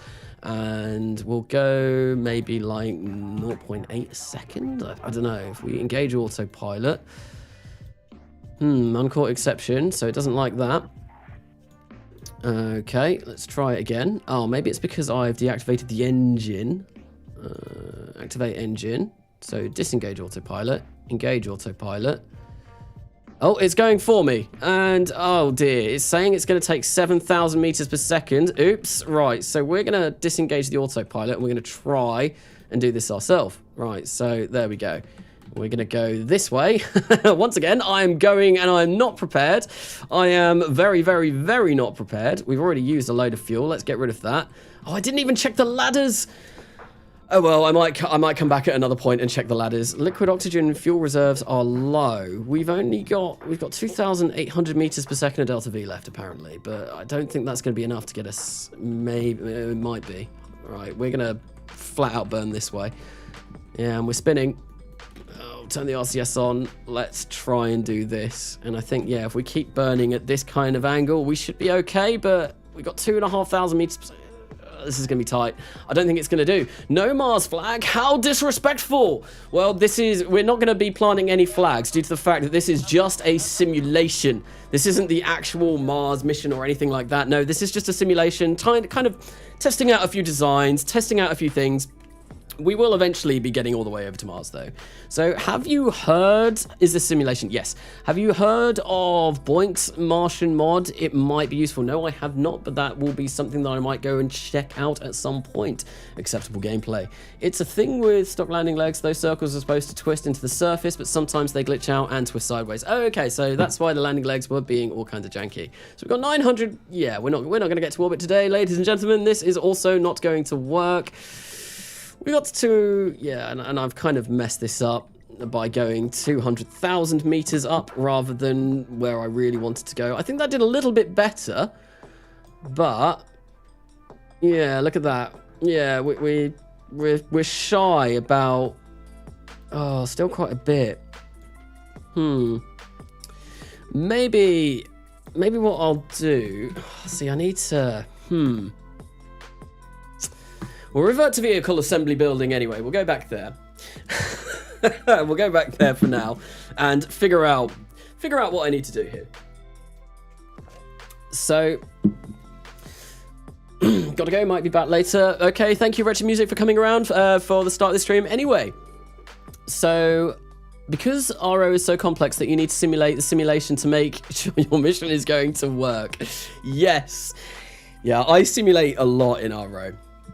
All the time. Like, Crash is my friend. I don't even use Crash anymore because obviously Realism Overhaul, RP1 and all of that, there is a new simulate feature built into Kerbal Construction Time, this thing here, which is beautiful. So, how to make this better? I suppose one thing that I could do is try and utilize some parachutes that might help out a bit. We've got 7,900 meters per second of delta V in this thing. But yeah, utilizing some parachutes might help out. So that's one thing that I could definitely look into.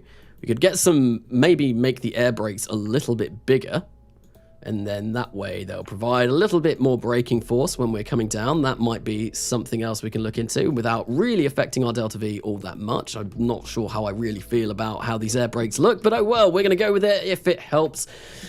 I mean, it may not look very sightly, but if it's functional, we're going to go with it anyway. So yes, we have, we're going to test out some parachutes. I see a lot of people saying, like, where are the parachutes in RO? There's an entire tab for parachutes just down here. And you've got parachutes like everywhere. There's loads of parachutes. Parachutes for days. You've got choice, lots of choice. But yeah, it's all here. And if you don't have that, it's probably because you've not got Real Shoot installed, or something's gone wrong with your installation. Because yeah, you should have all of these.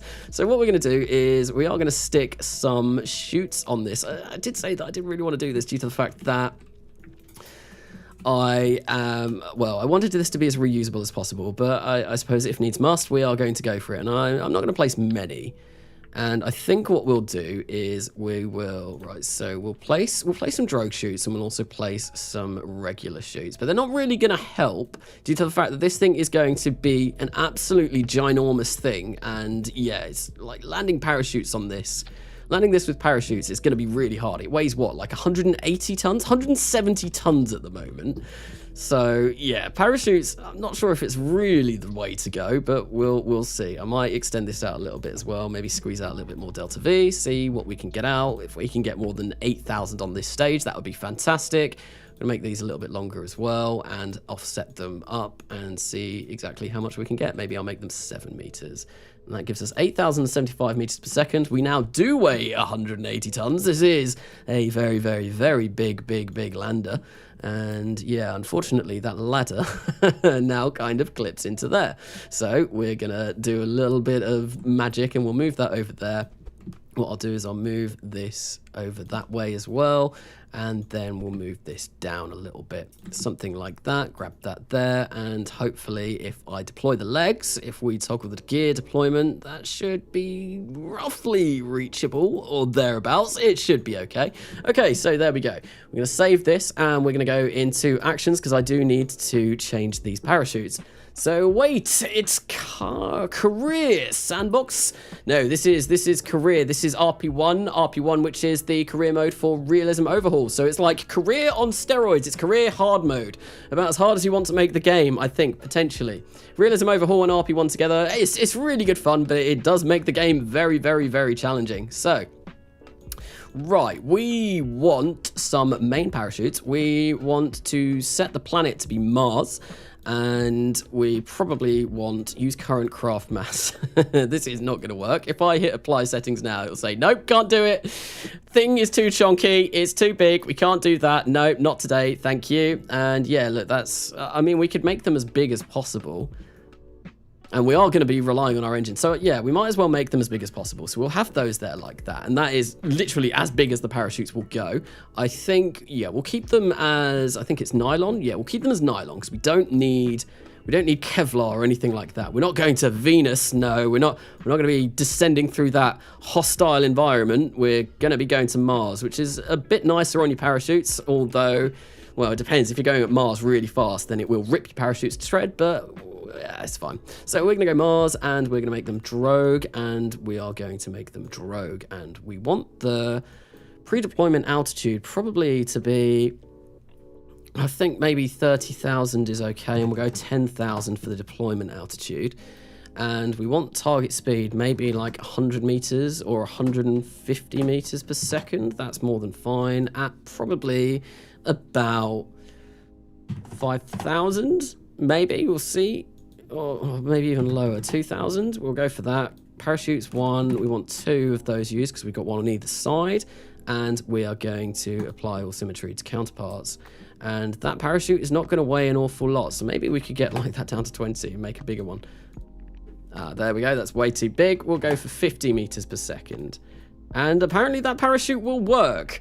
So we'll see how this goes, and third time's the charm. This might make things a little bit better. It might make things terribly, terribly bad, but I'm also going to remember to test the ladders this time. So for the third time on the stream, we're going to attempt to land on Mars, and then hopefully after that, that means I should be pretty much all done with this. We can whack this on top of one of those advanced transfer vehicles to Mars at some point in the near future and get this on its merry way, and then we'll start looking at building space station stuff. So 200 kilometers.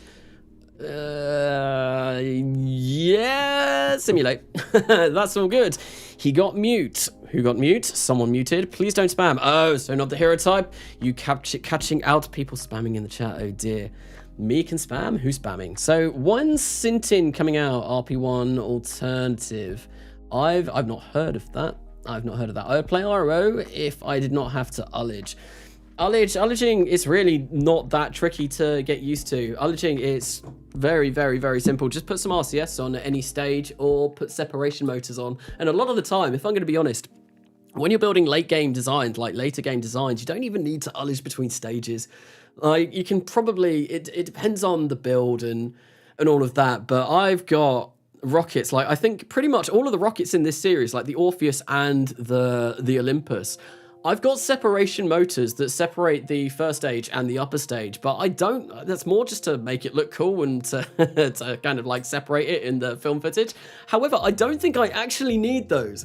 I think I've tested it without firing those off, and I don't have any issues with lighting my second stage because I'm so high up in the atmosphere that it doesn't have enough time, the fuel doesn't have enough time to go all over the place before, well, it doesn't get pushed all the way back to the tank before that engine can fire up, and then obviously you've got the acceleration that's going to be pushing the fuel back to the tank. So it's just something that ullage is really a really minor, tiny thing about RO. I think the hardest thing to cope with RO is limited throttle ability and limited ignitions. Those are definitely the two things that are way more challenging than ullage. Ullage is just kind of like a back thought almost.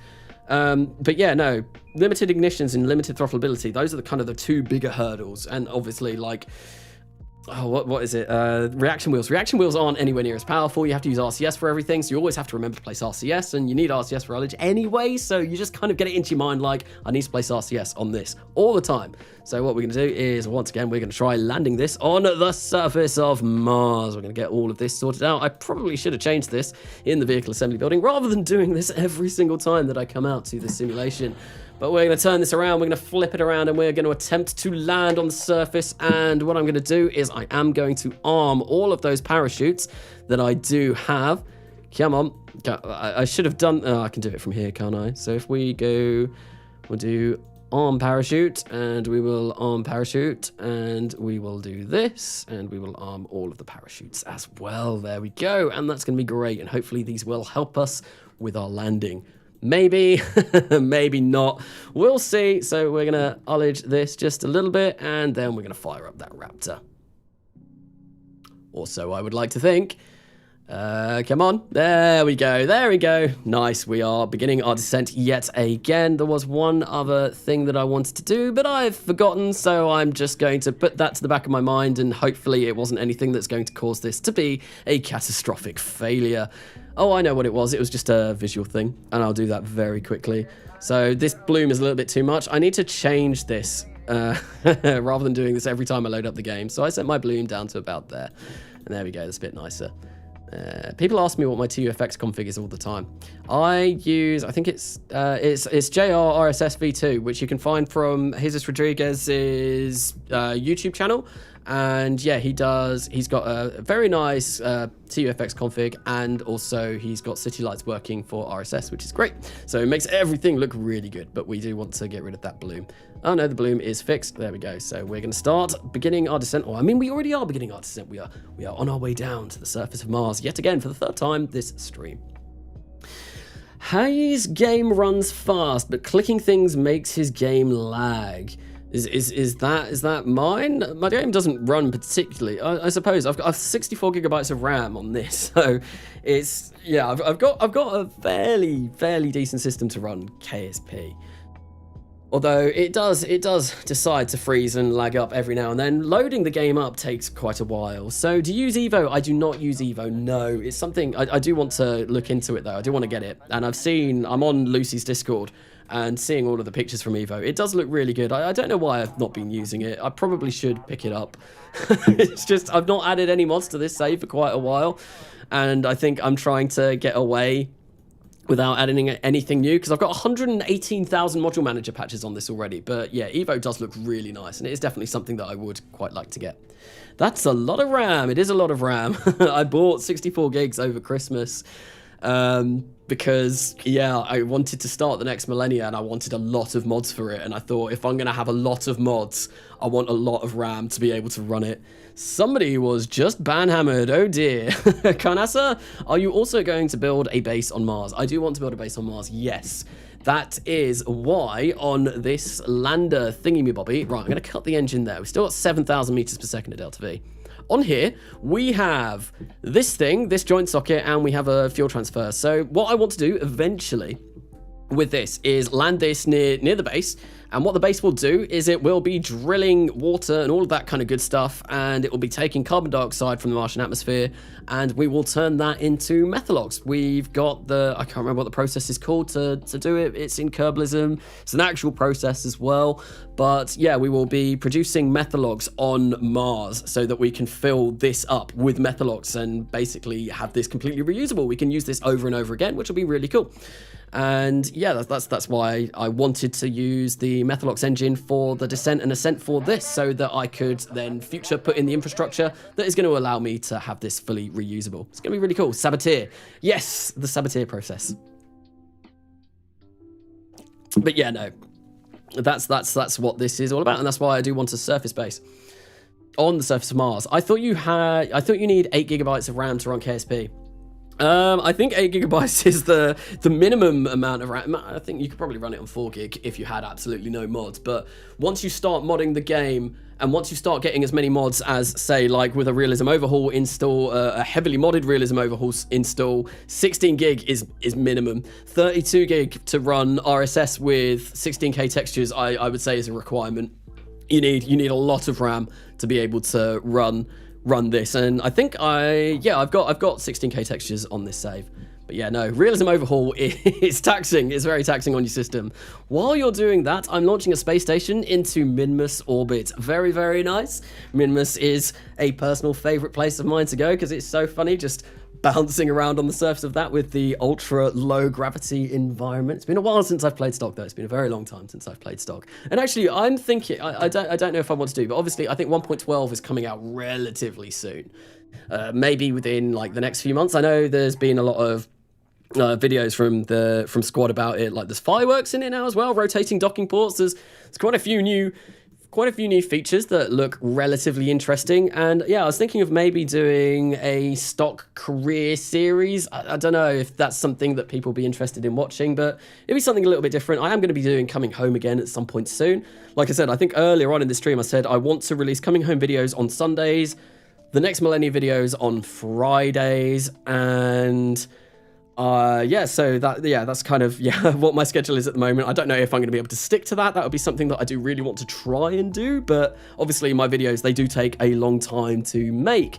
I was saying, I think in the last episode of the next Millenia is about 16 hours of gameplay that went into a 20-minute video, and obviously I have to edit that on top, so it does take a long time. And I'll see if I can stick to that schedule, but I'm not sure. I'm not guaranteeing anything. I might be able to do it. So Kanasa, can you terraform Mars? Not in KSP, unfortunately. However, I do have Surviving Mars, and I have played that game, and I have terraformed Mars in that game. But yeah, it's not something that we're going to be able to do in Kerbal Space Program. That would be, I don't know, it'd be great, but unfortunately not feasible. 1.12 now, or I sue Squad. Don't sue Squad, they made one of my favorite games ever. Why would you want to sue them? So, did you hear me? Why 5.2k for a Mars transfer? It's a very unoptimal Mars transfer, I believe. It's also the only one that I have around that time. Usually Mars, it might be because of the inclination of my transfer window planner, actually. But Mars, I find with the method that I use for getting transfer windows, so I have a transfer window planner which I keep in low Earth orbit, in inclination of the moon, in an alignment with the moon, and I just use the MechJeb. If I go into MechJeb, I'll go for maneuver planner, and then yeah, I use this advanced transfer to another planet, and then I save all of them up on transfer on Kerbal Alarm Clock. But I think, yeah, the inclination of that transfer window planner might be in a bit of a funny position in order to get that transfer, because yeah, 5.2k is quite a beefy transfer for Mars. Probably shouldn't be seeing that much. I'm going to try and slow this down a little bit now because we are in Mars's atmosphere, and I don't think the parachutes are going to survive going at about 2,500 meters per second. I think if I have, what did I have before? I had 3,800, so I probably need about maybe 4,500 meters per second of delta V to get back into a nice stable orbit. We'll see. I reckon that's about how much I need. What did I say? 4,500. So I've got 2,000 meters per second of delta V to play around with. That's fine. So I can probably kill some more speed here. If I go surface velocity, something like that. Kanazb, yes, Kanazb, I am Kanazb on Discord. On Discord, yes. I've said it already in the stream, but yeah, there is a Discord if you fancy checking it out. The link is in the description of this video. Very, very cool place. Very helpful. It's a great community. I do love the Discord, and I've been lurking on it a bit recently. Like when I was doing my exams, I couldn't bring myself away from it, which is why I kind of went quiet for a while. But yeah, no, it's great. It's great. Great over on the Discord. Really, really good. So we are going to probably maybe cut the engine. I don't know. I don't know how these parachutes, will they survive if they deploy now, or will they die? Will they die? Maybe once I get down to about 6,000 meters per second, I will cut the engines again, and hopefully the parachutes don't commit die, because that would be really, really nice. So 6k meters per second there. So I am going on the readout that I've got there, the Kerbal Engineer readout, rather than this readout, because I find that is usually more accurate, the one up there. So I know this one here is changing all the time. So if I fire up the engine, look, it goes down to 1,376. But no, it's more like 5,900. So, and when I cut the engine, that will go back to what it should be. So that's why I'm using this readout up there rather than that one, because that one can be a little bit buggy. So commit die parachute if no KSP2. I'm looking forward to KSP2, but yeah, obviously I think it's next year now, isn't it? 2022 that it's going to be released, KSP2, which is obviously a bit of a shame considering it was supposed to come out last year, and it would have been really nice to have. Oh, there we go. Nope, those drogue chutes broke. Well, they lasted a good long time, so 1,600 meters per second is obviously clearly too fast. And yeah, they did die. They did die, so now we're going to have to rely on our actual parachutes, which I don't think are going to do us very well. When are they going to go off? 5,000 meters, aren't they? Yeah, well, I think we might be going crashing into the surface of Mars. I relied too heavily on those parachutes. I didn't slow myself down enough. And yeah, I do have bigger air brakes though, so although that's not really going to do anything. Yeah, no, this is doomed. This is doomed. There go those parachutes. Well, they also cut at 900 meters per second. Maybe I should have gone for the Kevlar option. Oh, and yeah, boom. I'll let the explosion happen. We'll get to see the explosion because the whole thing decided to clip through Mars. But yeah, no, those parachutes, not the best. Not the best. There's probably a way that I can go around fixing that. Maybe Kevlar chutes, and I probably do need to be going a bit slower. Maybe if I activate them lower in Mars's atmosphere as well, that is another solution, another kind of solution that I could have a look into doing. So we're going to revert to the vehicle assembly because I do need to make a few slight edits on that. But yeah, this Mars vehicle, I mean, I can land it. It's just getting it back up to Mars orbit that is proving tricky. And obviously, if I land, I do want to return my crew up to orbit. I'm not some kind of monster that's going to strand them on the surface of Mars and leave them there. So, Kanasa, do you have Kerbalism? I do have Kerbalism. I do run Kerbalism. I play with Kerbalism on all of my saves, I believe. It's a mod that I just love too much. I love the science overhaul. I love the radiation system, I love the stress system, the food, water, and oxygen kind of thing that works with Kerbalism. It's great. I love the mod. It's probably one of my all-time favorite mods for KSP. And it really adds an element of challenge to the game with stress and radiation and all of that kind of good stuff. Yes, I love stressing my Kerbals out. I love torturing them. No, that went very dark very quickly. But no, I do love Kerbalism. It's a great mod. Absolutely fantastic mod. So we are going to probably set this down to 15,000. We're going to make them out of Kevlar. Deployment altitude at maybe 7,500. And we will go... change the material to Kevlar. We'll choose that material. That's fine.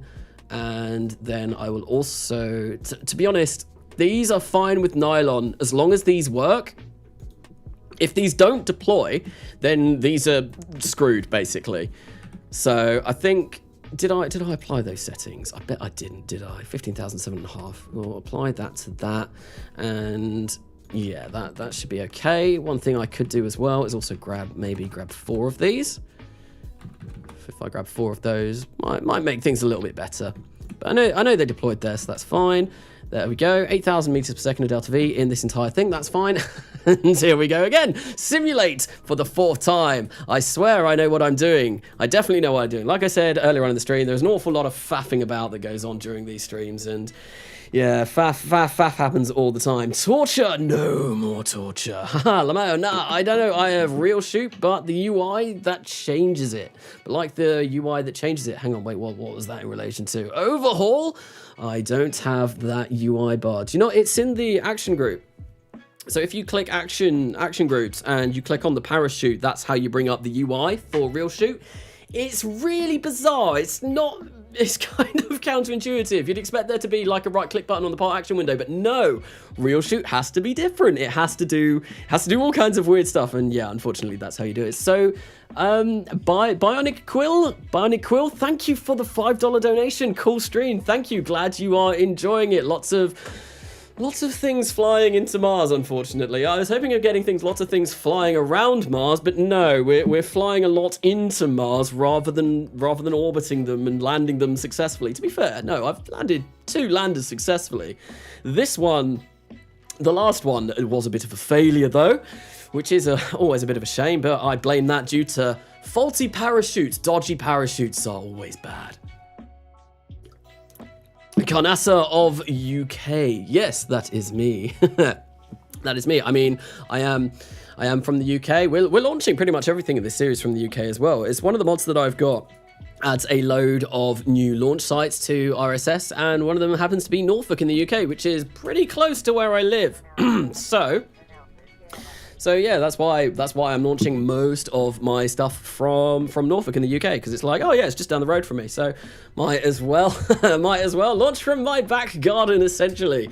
And there was another reason why I wanted to do that, because obviously when I launched Prograde from that, when I launched 90 degrees, yeah, along the 90 mark at Prograde, I don't know what the correct term for it is. I'm probably butchering everything here, but yeah, when you launch due east from from Norfolk, you end up flying over Germany.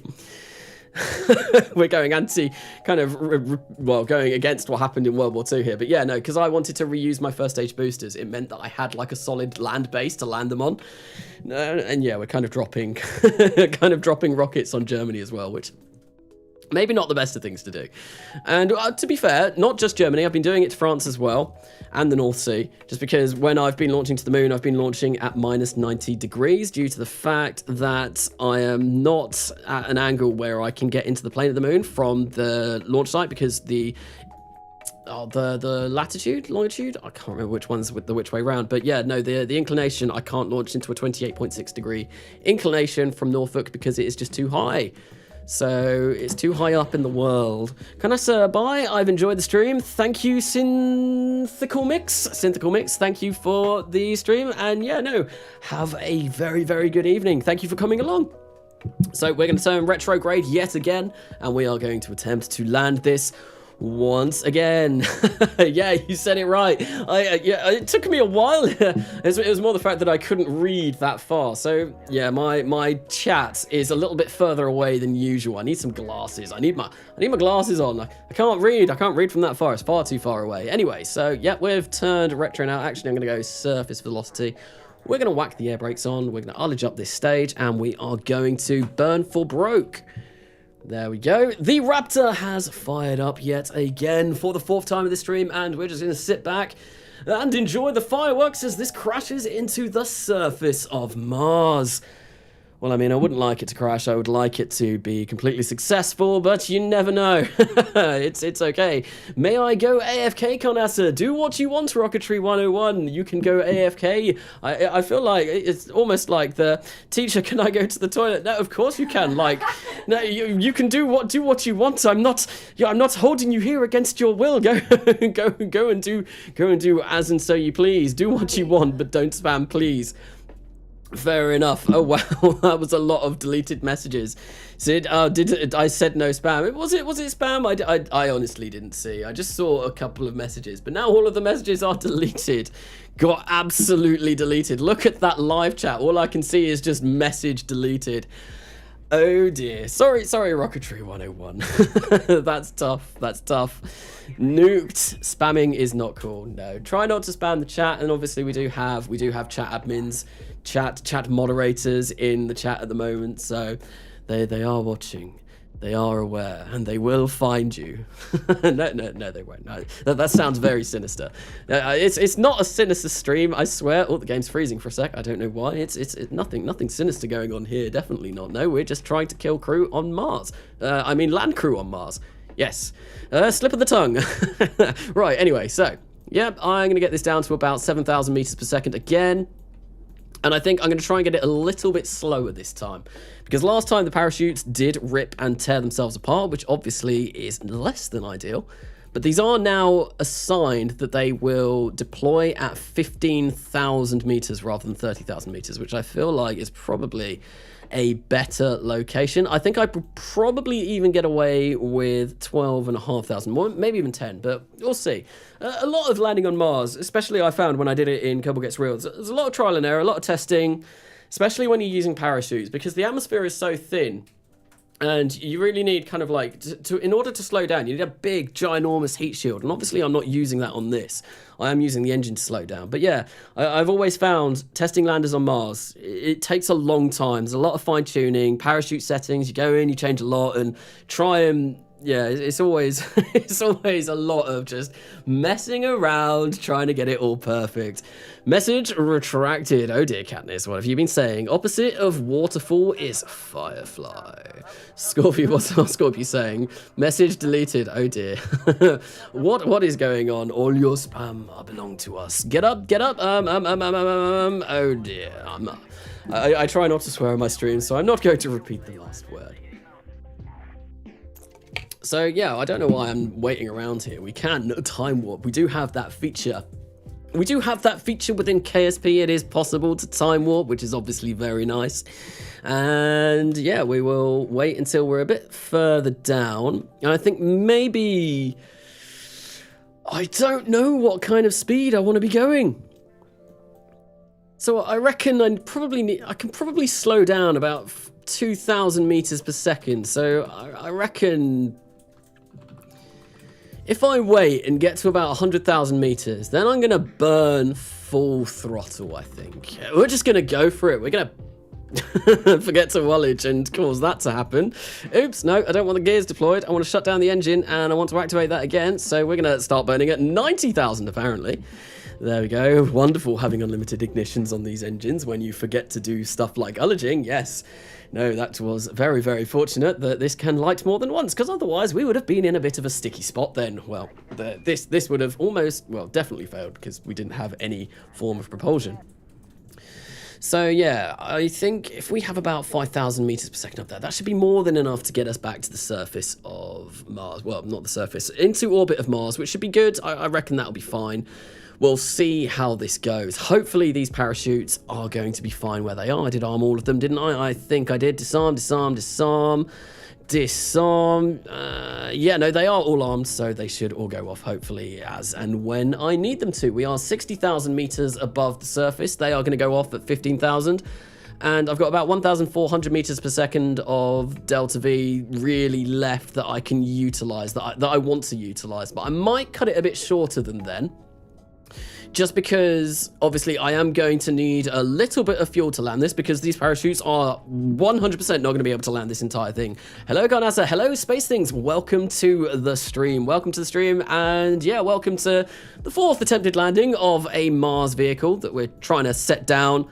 Well, on the surface of Mars. This is obviously Mars. It's nowhere else. It's called the Mars vehicle for a reason. We are we are going for Mars. Anyway, now that we're about 5,600 or 700, God, that's going down really slowly. I think I might. Is this safe to deploy? Does it tell me?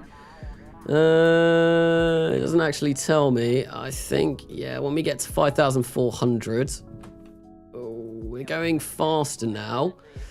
Hopefully 1,100 meters per second isn't going to be too fast to prevent, excuse me, our parachutes, yeah, my throat's been all kinds of weird today. To prevent our parachutes from opening and all of that. Behave, chat, I'll be back. I need to set up for later. Are you streaming tonight, so not the hero type? Yeah. You are streaming. Alice is telling me that you are. I thought that you weren't streaming at the moment because your office was basically Mount Doom. It was like a molten pit of lava, but cool. That's one reason. Like, obviously I start this stream a bit. Oh, they've deployed. They've not cut. Only one of them have deployed. Come on. Why aren't you going? Deploy? No, what's going on? Why is only one gone?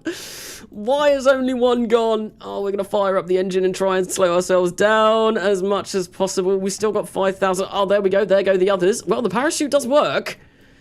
We're still going 500 meters per second. We're gonna need to slow down a bit more. We've got 5,200 meters per second of delta V in this. We're gonna really burn this engine now because we are coming down. Come on, deploy. Oh, no. Boom. 76 meters per second. Right, so one of those parachutes was configured correctly. The symmetry didn't apply to the other 3. So that is something that I do need to go and change. Don't know why that happened. Really don't know why that happened. That was a bit bizarre. Yeah, that should have worked. The parachutes were all messed up then, but I did fire up that engine a little bit too late as well, so that was another problem. So I suppose in this stream I've had half success rate. I've successfully landed 2 of these, and I've successfully killed the crew another couple of times. Yeah, but it's using parachutes. Before I was trying to use parachutes, I had no problems. Parachutes on Mars. Not a good combination. Not a good combination. So, Bionic Quill, thank you for the $5 donation. Rip Rocket, rest in peace. Rest in pieces. May I say, yes, indeed, that was a bit of a disaster. Luckily, this is all just simulations. No crew were harmed in the making of this live stream. This is all just a few tests in order to make sure that our Mars descent vehicle and ascent vehicle is working okay. But I think what I'm going to do is, because I've done this now 4 times in a row, I'm going to see what was going on with those parachutes to begin with. We're going to have a look, and I'm sure there is something that I can do that I don't know why it only copied across to 1. I go here. Yeah, that is wrong. That was wrong. Is that right? 50. That looks good. That looks good. Yeah, that is the correct one. So if I apply to parachutes use, I'll just keep it at that. If I set it to 4. No, I'll keep it at 2. There we go. We'll do that. Okay, that's good. That's fine. Now, has this copied across to the other ones? 15,000, 7,500. Yeah, there we go. 15,500. So yeah. That's all good. That's all fixed. That's all fixed. Okay, so that should all work. But yeah, as I was saying, I've done this 4 times now. I wanna freshen things up. We want to go for something a little bit different. So what we're going to do is, I did say earlier on, there was an overwhelming consensus that we're going to go visit the moon base. So I'm going to go visit the moon base. See, just to kind of give a sneak peek before the next episode, what's been going on. There's still a few other things that I want to attach to it. There's another drilling rig that I'm going to be sending over. There is also, what else am I going to be doing there? Probably adding more habitation and stuff like that. But it's growing. It's growing quite big. It's growing quite large. It's getting bigger by the day. And it will eventually be probably like my magnum opus. I think that might be the right saying for this series. It's going to be a huge colony on the surface of the moon at the lunar South Pole. The lunar South Pole outpost is going to be great. So Kanasa, clicking the little ocean next to the altitude switch is the height to terrain. Thanks for reminding me. I know that does that, and I've said this quite a few times.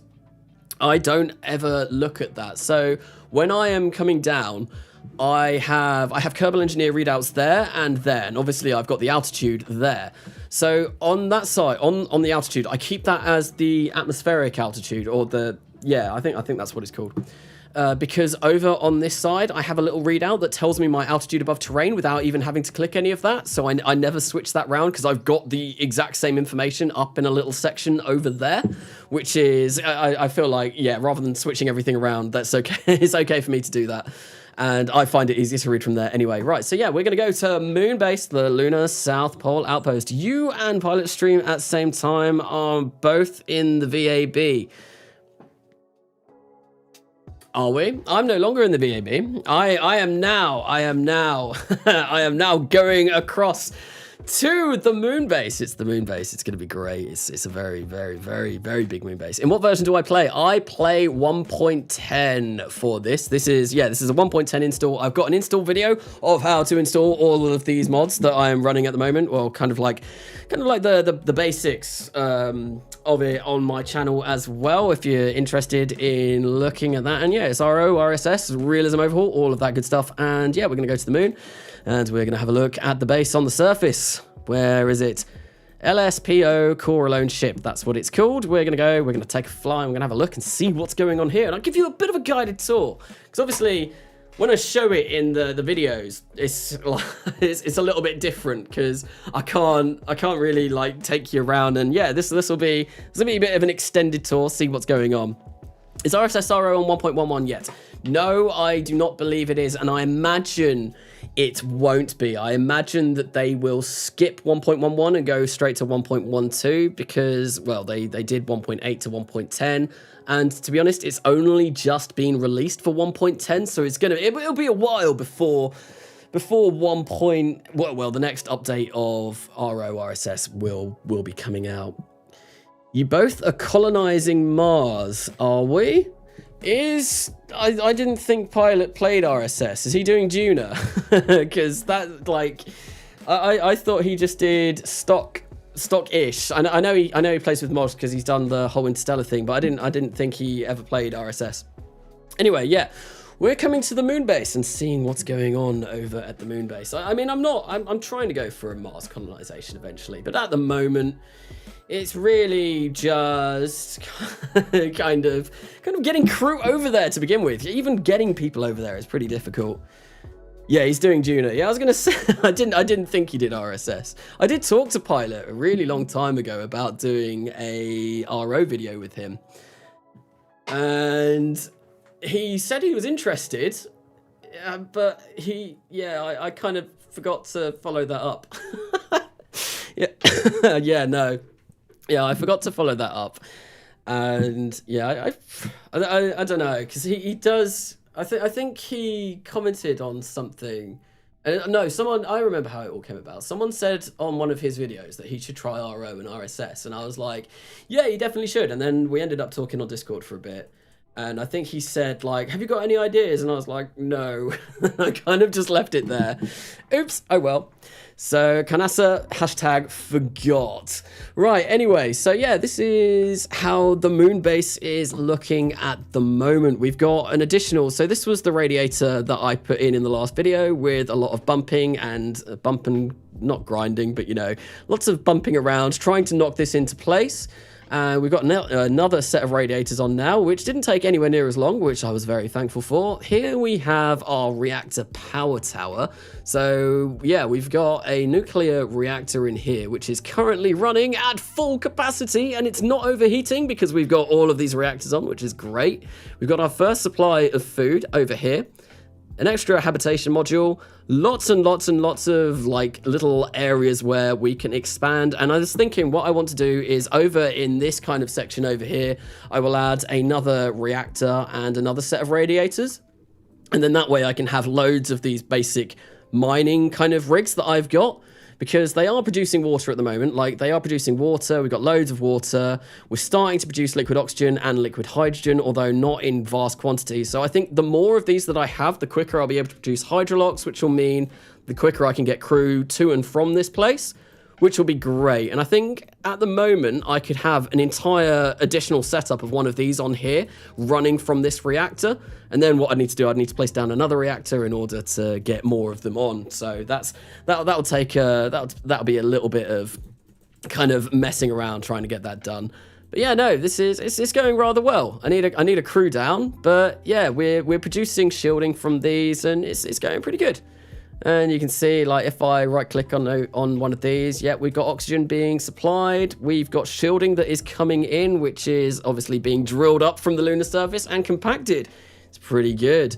It's pretty good. Lots of radiators, big base. Yes, there are an awful lot of radiators. So this one tiny nuclear reactor that we have in the middle of here, this thing here, this tiny little thing needs all of these to keep it from overheating. It needs every single one of these. I think it might not need the two at the end, but they came as part of a package deal. So yeah, it needs pretty much all of these to stop that reactor from overheating. Yeah, it requires a lot. Oh, look, lovely image of the Earth over in the background as well. So yeah, there we go. That's how the base is coming along. There are going to be a few more modules that I will eventually add at some point. I don't know how long it's going to be until I add those. More drills, more reactors, more of everything, and that'll be that. But yeah, that was. We interrupt this Mars section just to bring you the lunar South Pole outpost. So I prefer this stream over pilots. Thank you, I guess. Thank you for sticking here. Lots of radiators, big base. But yeah, no, I think me and Pilot are obviously doing different things. Pilot is I think from what I gather, he's mainly a stock player that does a few mods.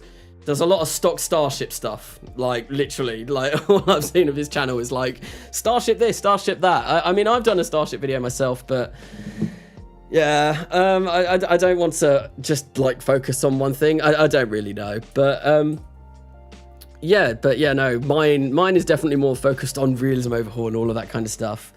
So is trying to do Red Dragon right now using Tundra. What is Tundra? What is Red Dragon? I'm not sure if I've heard of that. Alicia screaming. Did you hear her in the background? Yes, she is next to me. She's tapping away on her laptop. I'm not entirely sure what she's doing. That lunar base looks real nice. Thank you very much. It is coming along all together. Hello, August Lamb. Welcome to the stream. I'm not sure if I've seen you in the stream yet. Mars Crew Dragon. Oh, okay. I didn't know that. A crew dragon to Mars. Is that a concept? Because I've not heard of that, and that just seems a little bit crazy. Like a crew, I suppose you'd have like the infrastructure, you'd have more than just the Crew Dragon capsule, but that's a long way to go in a very small capsule. Red Dragon is Crew Dragon on Falcon 9. Any updates on Tundra Exploration RSS configs? The ones I've got some RO RSS configs, but I think all of the new Tundra Exploration stuff doesn't actually have any of the RO configs, which like, so all of the Starship stuff, you've got, what is it? BFR, ITS, yeah, there's ITS with RO configs, but I don't think Starship or anything like that has any RO configs yet, which is a little bit of a shame. It would be nice to get those. It would be really nice to get those because, yeah, like Starship is kind of what they're going with now, and it's not been ITS for quite a few years. RO configs for everything but Starship, yes. Essentially, yeah, there's RO configs for Dragon. I know that because I've got those. And Falcon 9, Falcon Heavy, I've got basically all of those parts on this save. And it's only only starship that we don't have, which is a little bit unfortunate. Red Dragon wasn't supposed to be crewed. Okay, but yeah, no, I was gonna say, like, Crew Dragon all the way to Mars. I think that would be a bit unrealistic, I guess. I don't know. Where are the crew gonna stretch their legs? That's an awful long way to go. It's an awful long way to go. An awful long journey without much room. And obviously, it's going to be a challenge even sending like big things over to Mars, because it's a long way. I've been reading up a lot about kind of Mars missions recently, just because I'm doing my own now, or I'm planning on doing my own. And I kind of wanted to think about it a bit more realistically and go into it a little bit and see what I can do. But yeah, so I've been reading up a little bit about it anyway. Anyway, before I crack on with building some new, I don't want to overwrite that. Before I crack on with building some new space station stuff and all of that, the next part of this stream, I'm going to go away for a quick, like, 5-minute break, go refresh myself. I'll be back momentarily, but until then, I have been Kanasa, and I will see you shortly.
Hello everyone, and we are back, and I need to bring up Kerbal Space Program again, and where are you? There we go, there we are, and we are back, and we're going to be working on some Mars space station stuff that we're going to be sending over to Mars.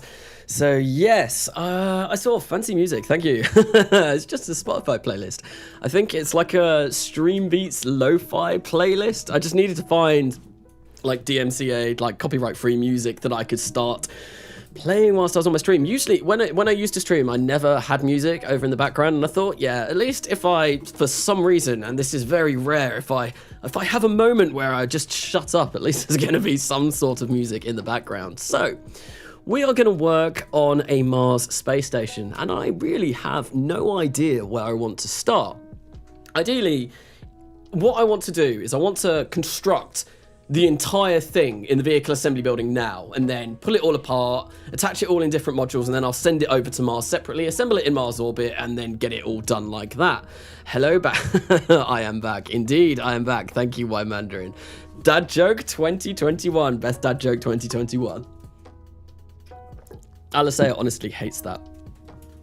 If she's ever like, oh, I'm hungry, I'm like, hi, hungry, I'm Dad. She gets really mad. Don't even say it now. Don't even say it now. Yeah, why are you saying it? I can't believe you said this. I can't believe you've done this. I can't believe you've done this. You could use the VAB music. Yeah, but it's just the same thing over and over and over again. And I think I've got probably over 5,000 hours in KSP now, and you kind of get a bit tired of it after a while. It does lose its appeal after a certain amount of time. Anyway, I think what I'll do is I'll bring up the station that I made before, that is in the thumbnail, just to kind of give me a working base, and I can see if there's anything from that I do want to use. So what did I name it as? Static Fire? No, it's not that. I think it was just called like Mars Station Concept or something along those lines. Mars Station Concept. So we'll load this up. So this is what was in the thumbnail. And yeah, like I said at the beginning of the stream, just before I start the stream, I put this together probably in about half an hour, just trying to make it look cool more than anything else. I was going for style rather than substance, and now I need to definitely give it substance. So yeah, this is what it is. It's got one of my lunar landers just attached. It's got a couple of these rings, which I am going to want. I do want some rings on there because that will provide the firm ground bonus for Kerbalism, which is something that I am going to need in order to make sure that my astronauts aren't going to go insane.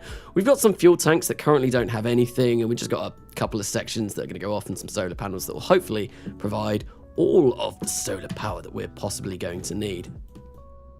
But yeah, this section here, this fuel tank section, this is definitely something that I do want. So what I'm going to do is I'm going to grab this and I'm going to make this a sub-assembly, because I really like how this looks, it being enclosed in these trusses with the big fuel tanks in the middle, and then we've got some smaller fuel tanks there. So I'm going to grab some of those.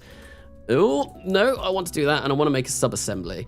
And yeah, I want to probably attach these at some point on it, but I'm not sure where. So, oh, there we go. We'll grab that, and we'll do Mars, Mars Station fuel tanks. Fuel tanks, there we go. So we'll save that up, and what we'll do is we will grab that and just get rid of that, and I'm going to have a look and see if there's anything else I want. So this was the flag that I did for my Mars missions that were in the last episode. It's no longer going to be Mars 03 because we are currently in 2005, so this is completely wrong, but I thought I'd whack it on there just to give it kind of a bit of style and make it look a little bit better. But I think, to be honest, that's pretty much all I'm going to want to take from that. I could probably do a better system of docking and all of that, but yeah, that's all I'm going to do. So we're going to go and we're going to create something new. We're not going to save that. Now that I've seen what I was working with, we can start figuring something out. Damn, it looks impressive. Lol, I didn't even mean to make that dad joke. I thought that's exactly what you were doing. I thought that's what it was, which is why I said that. But anyway, so yeah, I want some rings. I do want some rings on this station because firm ground is definitely going to be something that's going to be nice. We need food as well. So I think maybe the first thing that I look at is kind of like the service module and the crew quarters where our crew are going to stay. Then maybe I can look at doing a kind of docking adapter and a ring section for that firm ground bonus. Then we'll look at maybe some solar trusses, and all of that kind of good stuff, and communication, everything will all kind of like fit into place. So yeah, first things first, let's get ourselves out of all of this list of parts. I can never find what I'm looking for. I want the silver ones, just the procedural tanks, not the modular tanks. Oh, there we go, there they are. So we are going to go for a procedural service module, because this is the only thing that we can fit food in. And what I'm going to do is we're going to make that service module 4, and we will make that of diameter. I've done the wrong thing. I want this a fillet cylinder. So we're going to make that diameter of maybe 5, maybe 4. And we'll make the length about 6 and fillet about 2, something like that. There we go. We'll make the service module 4, which I've already done, and what we're going to do is we're going to grab our good old friend the Kerbalism engine, and we're going to stuff this full of food, water, and oxygen. There we go. Grab that. There we go. And one thing that I do want to do is place a command pod on this so I can see how long my crew are going to last. So if I just grab one of these, place that on top, and make sure that there are crew inside. There we go. So that, with a crew of 4, will last us 2 years. I kind of want that to last a little bit longer than that, so maybe we will make this a diameter of 5. We'll make that 7, and the fillet about 2.5. 5 years, that looks like it's going to do us well. How much does that weigh? 70 tons. Okay, that's not too bad. So will you make this in low Earth orbit and send the whole thing to Mars, or launch each module to Mars separately and dock them in low Mars orbit? I'm going to be docking these together in Mars orbit. What I'm going to do is the Harper ATV that I showed earlier on in the stream, I'm going to be using that to basically send bits at a time. I kind of want to have a fleet of them. So by the end, I think maybe I will have 5 or 6 of those nuclear tugs in low Earth orbit, and I can just attach parts in low Earth orbit. They're gonna basically yeet stuff off, fire stuff off to Mars on the Trans-Mars injection, and then they will have enough Delta V in them to return to Earth. So they will fire stuff off to Mars, fling stuff off to Mars, return to Earth, then I can refuel them and send them again in the next transfer window. But yeah, I'd like to have maybe like a fleet of 5 or 6, always in a decent parking orbit around Earth, and that way what I can do is I can launch this kind of stuff separately. I will dock these to the transfer tugs in low Earth orbit, and then these will be sent off to Mars. So this, yeah, I think I'm going to keep that on for a second. This can take a crew. Yeah, what was it? It was like, oh, I shouldn't have removed this yet. So 7 years, 6 years for 4 people. It only weighs 70 tons. I can get away with making this a bit bigger. Maybe we'll go for like 5.5 and 3. There we go. And this will basically be the core module. So that's now 7 years for 4 people. That's looking good. I like that. I like that a lot. Yeah, we're going to stick with that. So as if 2 stations merge to 1. So are you going to do a docking station for a station docked to another station? Wait, what? I'm not sure if I follow that. Are you going to do docking station for a station docked to another station? I'm not going to be docking like multiple stations together, but I will be docking multiple parts of this station all together in Mars orbit. I'll be sending them all over, and then yeah, they will all be docked in Mars orbit. Wow, those nuclear tugs are really something else, right? Yeah, I'm really kind of looking forward to using those. Without anything attached to them, they have 24,000 meters per second of Delta V, the variants that I am going to be using, and let's track this up. Yeah, 24,000 meters per second of Delta V, and I think they will have, once they've sent stuff, they'll have about 9,000 meters per second left, so they can send stuff to Mars, then they can slow down and return to low Earth orbit and still have probably about 3,000 meters per second of Delta V left as well. It's going to be great. So we could go to the moon as well. We could go to Mars, come back to Earth, then go to the moon, and then we'd be stuck at the moon, but we could do it for whatever reason. I don't know why we would do that, but you know, it's something that we could do. And that's another thing. I am going to probably put those nuclear tugs into a low, like a lunar inclination orbit, so I could potentially use those to send some chunkier, heavier stuff over to the moon as well. Right, so we have a service module that has essentially, yeah, this has loads and loads and loads of food. So what we're going to do is we are going to attach some of these, because it would be nice to have a bit of control. I might get a structure around this though. And I think what I've been using recently is there is something. Oh, where is it? It's called a modular cargo bay. That's what I want. So yeah, what we can do is we can make this a bit bigger. And this is just for style, really, more than anything. I just really like how this looks. And what we can do is, yeah, we'll place that on there like that. And hopefully, if I grab this and offset that, oh, come on, I want you. And it's a little bit too small, so we'll make that a little bit bigger. And then, yeah, we've kind of got like a nice little saddle around it. And I just think that just adds a whole nother kind of like little. It makes it look a bit nicer. It's purely aesthetical, and we've just added a load of tonnage to our Mars space station. But you know what? It looks cool, so we're gonna go with it. And yeah, we'll place those there like that, and then that should be enough to hopefully be able to control this. And what I am going to need is I will need a couple. If I go into here and we'll change these to MMH and Mon3 potentially. It's the kind of RCS configuration that I'm liking at the moment. We'll do that, and what we will do is place a couple of fuel tanks on this. Maybe have a couple, maybe one there. No, I don't think. Maybe I'll get a line. Yeah, no, I know what I'm going to do. We will get some integral structure tanks, and I might make 6 of these like this. And what we'll do is we'll make those fillet cylinders. Come on, that's the wrong one. We'll go 1 meter each and have some balls. Lots of balls for the space station. And if I press F, there we go. Oh, I love that. I can't believe it took me. I was today old by the time that I figured out that you could do this. Wait, I probably wanted to. Yeah, I've messed that up. It was right in the first place. So we're gonna bring that up like that and offset that in there like that. And I'm not sure how this is going to end up. Oh well, we'll get something like that. And those will be filled with our kind of RCS fuel that our space station is going to use to maneuver it. I would call it Kobe Town. Balls are great. Thank you, So Not the Hero Type. Balls indeed are great. And I think I might stick these. I might keep these as silver.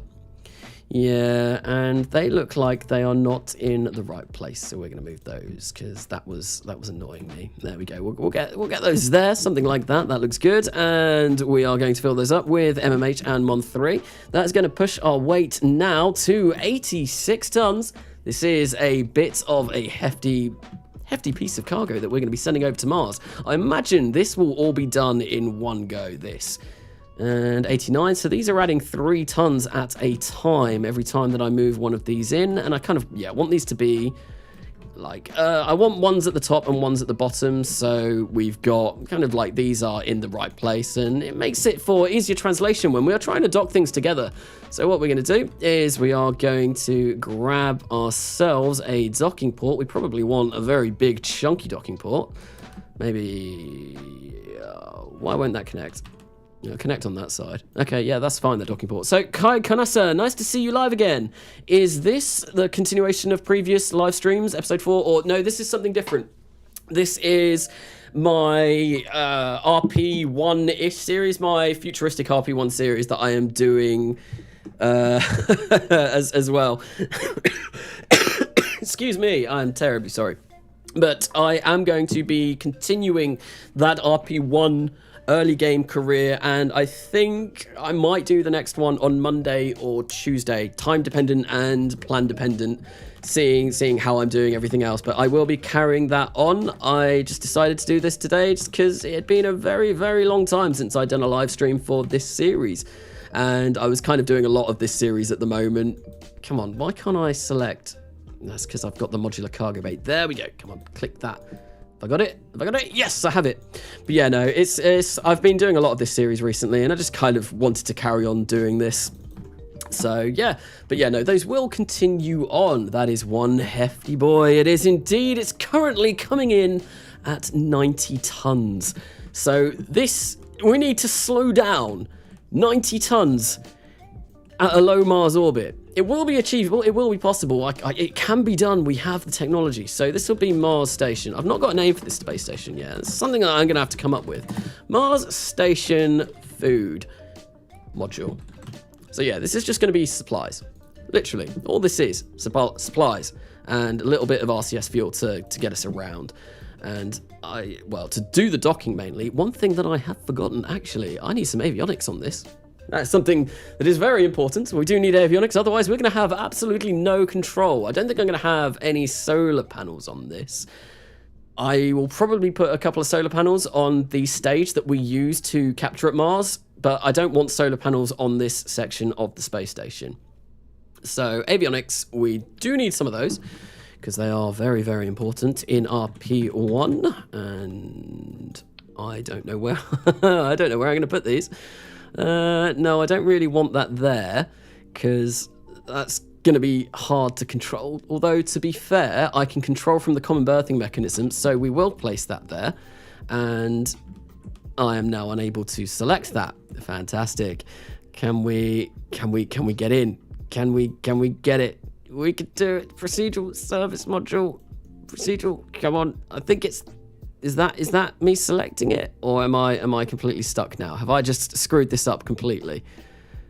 Wait, avionics procedural. There we go. Nice. I was able to select it. So we want to go to deep space, and I think for this we are going to want to make this probably at least 100 tons. Where did that go? I've lost the avionics.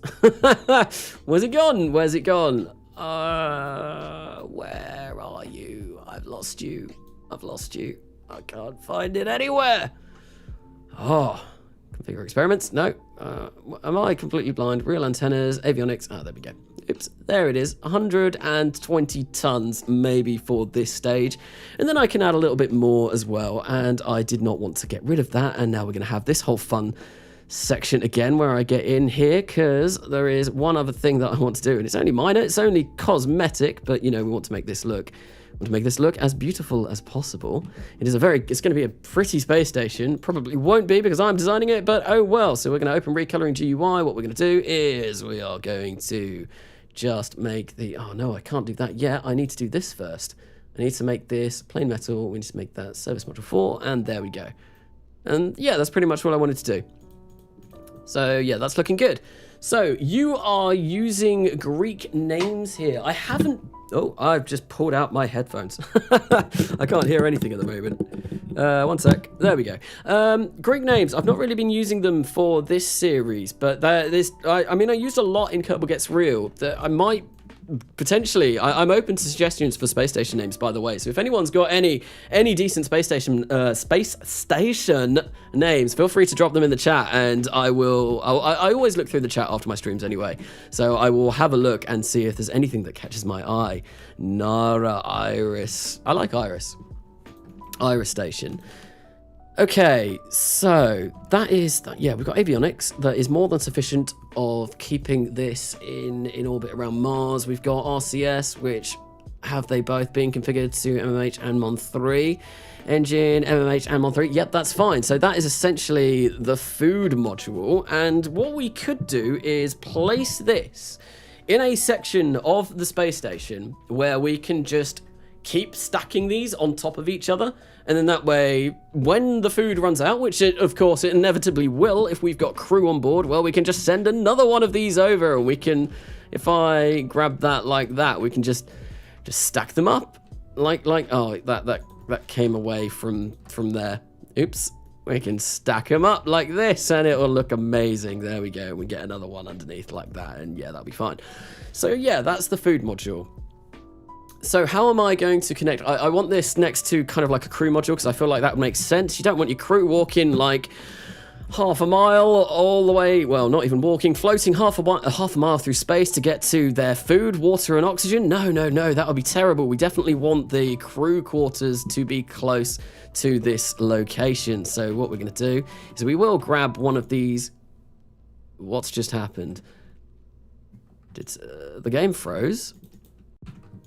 There we go. No, I can still pick things up. And one other thing that I am going to need to do, so the advanced transfer stage as well, the Mars transfer stage that I've got, it doesn't use these to connect to the docking port that I have got on those. Oh, I clicked one. That's what happened there. Right, so yeah, no, the thing that I use is actually even bigger than one of these. If I go down, it's this thing. how chunky that is. That's massive. It's huge. It's the biggest docking port known to man. It's ginormous. I think it's 5 meters in diameter, so it's pretty damn big. It's very, very large. It's very, very large indeed. So yeah, I'm gonna have to figure out a way of getting that to connect nicely up, and that is that way, and that goes, yeah, that is all connected correctly. So yeah, these will connect like this. And then this can dock just using this, that's fine. Now, yeah, crew section. So in order to do this, we're gonna go over to utility, and I think maybe we'll go for the planetary habitat. I could do with some lights on here as well, couldn't I? Do I want some lights on here? Do I? Probably at some point, but well, we'll grab some lights. We might as well do it as we go along. Yeah, we'll get some lights on this section because then we can see where we're going, and I think I'll just leave those as white. And I think someone asked me in the video that premiered yesterday what the white glowy stuff was on the space station, on the service module for the space station. It was just these lights, these Mark IV point lights. They're really cool lights. I love these lights. I use them on absolutely everything. We go for 6 like that. Those float, so we're not going to have those go there. Nope, that's very bad. I think what I might do is I might just get 4 like that, and there we go. And then this way, I mean, this is mainly for aesthetics, but it would also be nice to see our space station when it gets dark as well, because that would be, yeah, it'd be nice. It'd be nice seeing this in the dark side. Can I say which mod is the docking port from? The Mahusive docking port. If I come back, I think it's from, I can't actually remember, I'm gonna have to check. Not supported by RPO, RP0 or RO. Oh well, it's a docking port, so that doesn't really matter. Near future launch vehicles. I think NFLV, I think that's what that stands for. Looks good. Thank you. Thank you. The movie passenger with the gravity ring. We will be having a gravity ring on this, and there's one that I've only got one that I can use, and it's this one here. I mean, I do have 2. I can use this as well, but this one's like the baby one of this. And I've got all of these, but these aren't RO configured, and that is going to be a problem because it's got place for crew in those, and that is, yeah, unlike a docking port, which doesn't, the crew is kind of an important feature. So yeah, we'll have this here, and I think what I'm going to do is I'm now going to set this so I can save this. I'll grab this away. What I'll do is I'll make that a sub-assembly, and I'll connect these all up as I go along, but I kind of want to see how much weight I'm dealing with each module that I am working on at that specific time. So we'll grab this, if it lets me, we'll drop that as a sub-assembly, and we will call that Mars Station, just go MSFM, there we go, Mars Station food module, and I'll keep that there so I can grab it whenever I need to. Okay, so with that being done, we can see how much this weighs. This is 15 tons without even adding anything to it. Oh dear, this is going to be a very, very hefty piece of equipment that we're going to send over to Mars, and I am going to want shielding because solar storms are a thing. Radiation is particularly deadly, and we want to make sure that our astronauts are going to be able to survive against it. Yes, near future launch vehicles. So, first habitation module. What do I want on this? This is kind of like, I feel like, yeah, we want these. Do I go for, rather than that, or see, this is, that's the root part. If I make the docking port a root part, that might be a bit better. So this is the section that connects to this, and I know that's the section that connects to this. If I get maybe we'll work with a bit of procedural structures, and I don't have connected living space on this save. And the reason why I don't is because I find that more often than not, it bugs out and doesn't kind of recognize actual connected spaces. So it means that I can get away with having like astronauts move through engines and stuff like that. I'm not going to do that. I'm not going to have people do that. That's silly. I will still build it so that you theoretically could get someone through, but it does also mean that I can use, say, procedural structures in order to have a shape and still have astronauts move through, and we can just imagine that, yeah, this is kind of a place where astronauts can move through. But yeah, no, I find connected living space usually more hassle than it's worth. I mean, it's a really cool idea, but yeah, I've always found it to be really kind of buggy. And yeah, it can end up being not very fun, really not very fun. So we're gonna have maybe 3 and 4 like that, and I'll make, no, I didn't mean to do that. We'll do something like this and see if I can get, how big are these rings? How big are they? We'll go like that. So this is how I do this. Send all the craft in one and then disconnect everything, and all the parts will be sent from orbit to Mars, all off, and then one will be the Kerbal's going Mars, will all of it.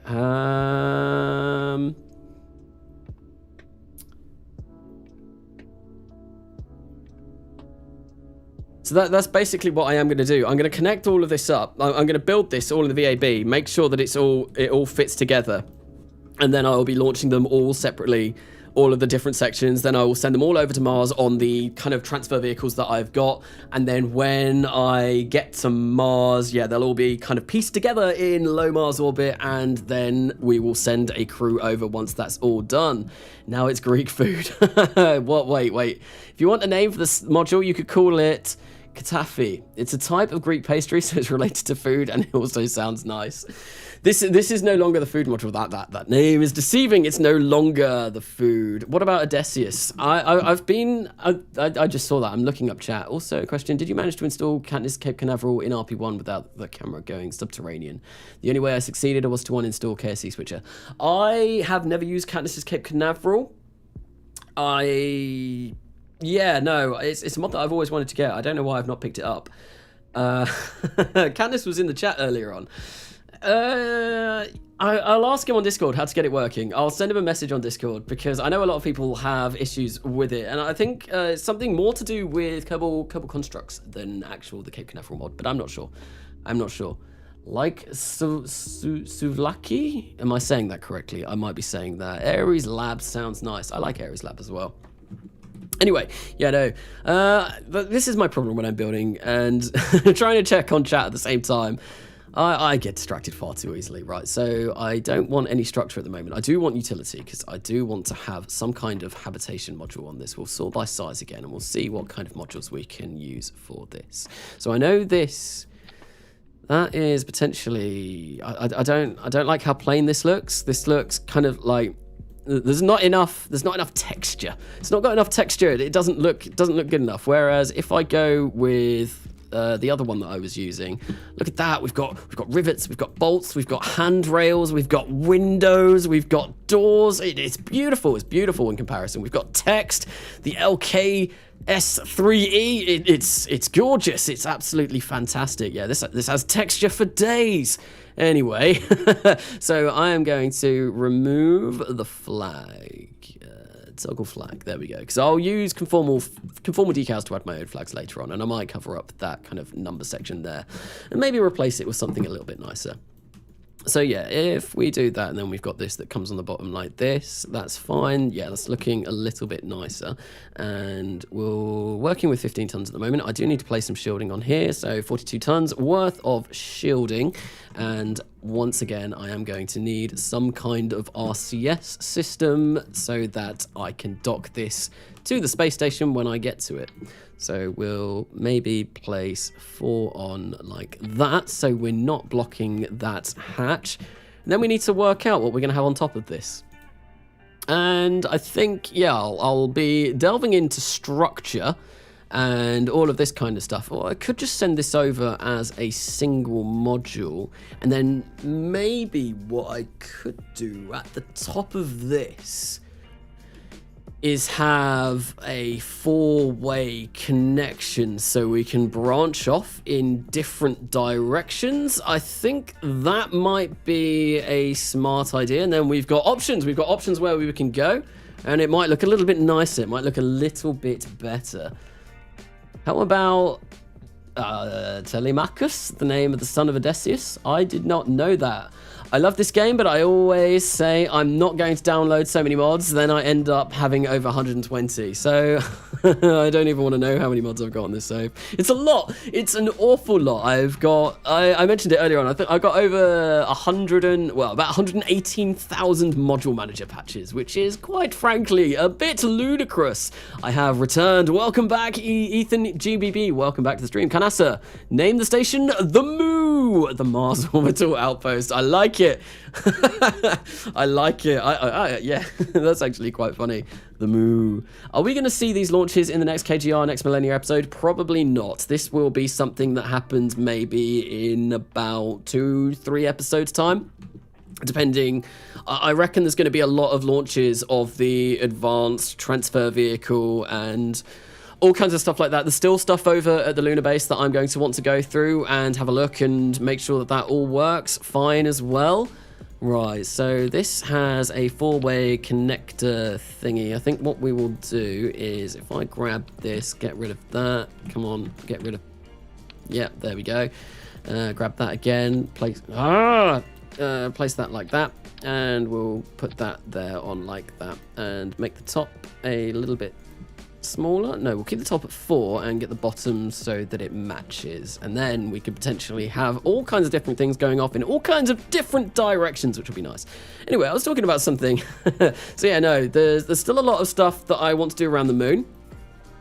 I do have a Mars transfer window, as you can see here, in 242 days, which is why I really started thinking about Mars stuff in the first place. I was like, oh, Mars transfer window, probably should send something along. And then I thought, probably should send a lot of things along. And then I thought, let's build a space station and send it to Mars and do an entire live stream on, on doing that. And yeah, that's basically where this live stream came from. So it's going to be a while, I reckon, before this all gets done. Because there's a lot that I need to design, and there's a lot of kind of like different parts and all of that will be involved in making this. But hopefully, yeah, a couple of episodes time, potentially. I'll see where I get with all of the Mars stuff. So yeah, what we're going to do here is just going to make Mars stuff, moon stuff. 4 common berthing mechanisms that we will place all around like this. Like so. Is that the right way? I think that's the right way. I hope that's the right way. If that's not the right way, that way is not the right way. That's wrong. Oops, that's wrong. So we do that. Yep, that's fine. And we'll do that. There we go. That's all correct. Yes. Did I place this on the right way? That looks correct as well. Yes, I did it correctly somehow. I'm going to open up the recoloring GUI, quickly touch that up with a bit of white paint so it's all uniform. And then, yeah, this probably here will be another section that we send over. It comes in only 80 tons. I could actually make this a little bit bigger and maybe have more shielding on. So, yeah, I reckon I can get 100 tons over. And then the remaining 100 tons are going to be what I use for my, what's it called? Slowy downy stage. The stage that's going to capture us into a Mars orbit. So this is what we've got so far. So we've got a big, massive, ginormous fuel tank. I think I'm going to whack a nice big old conformal decal on there and make it look very pretty. And it weighs 200 tons. So Kanasa, did you show the moon base progress? Did I miss it? I did show the moon base progress earlier on, probably about 40 minutes ago, I reckon. Yeah, so yeah, no, I did show it, and it was just a little bit of a brief tour around. Works fine in flight. It works with it. It's just a visual bug in KSC menu. So Katniss is back. Welcome back, Katniss. So, yeah, with talking about Grumpworks about that. So thanks for confirming it. I'm just catching up on chat now. Okay, I've seen that. +1 for the moo. +1 for the moo. Yes, it's mooing now. Moo. Yes, definitely. I like moo. I like moo. I feel bad for Venus and something. So Kanasa, how far do you plan to go in the solar system? I heard about the Ceres station idea, but would you make a Ceres surface base, or could you send your Mars vehicle on a Venus orbit mission? I don't think I'll be working on a Ceres surface base, just because the only reason why I want to do a Ceres station is because of the expanse. Yeah, because obviously Ceres station, big kind of location in that series. I'm saying so much series. I don't know about surface base. I feel like getting a surface base down to the surface of Ceres, it's hard to capture around Ceres because it's so small and you're going so fast when you get there. I think it takes about 16 to 17,000 meters per second of delta V to get to Ceres and capture in a nice low orbit. However, because Ceres is so small, you don't need an awful lot of delta V to actually land. So making a surface base won't be that much harder than making a space station. So it could be something potentially that I do look into doing, but I don't know. If I do surface bases around Mars and the Moon, the series could end up really getting getting a bit out of hand. So I never left, but I'm a little busy at kind of. So okay, fair enough, Katniss. I completely understand. So anyway, first two modules. Food module, this will carry on down this way. We've got another module, the Connectotron module, which will connect all different parts to the space station. So I think what I'm going to do is, I'm going to carry on upwards for the moment. And what I might have up is something like this, but not exactly like this. So if we get the habitat and enable it, so we can look at how big they are. And then I do want to flip these the other way, so they're kind of like rotating in the opposite direction, because I think that looks cool. So yeah, we can have something like this. I might give it a little bit of a section where there's a bit of clearance for this, because yeah, it's pretty tight. Maybe I can have something. Oh, no, I'm just thinking about this in my head at the moment. When crewed Jupiter landing. That was something that I promised at the beginning of Kerbal Gets Real. Damn, that was a long time ago.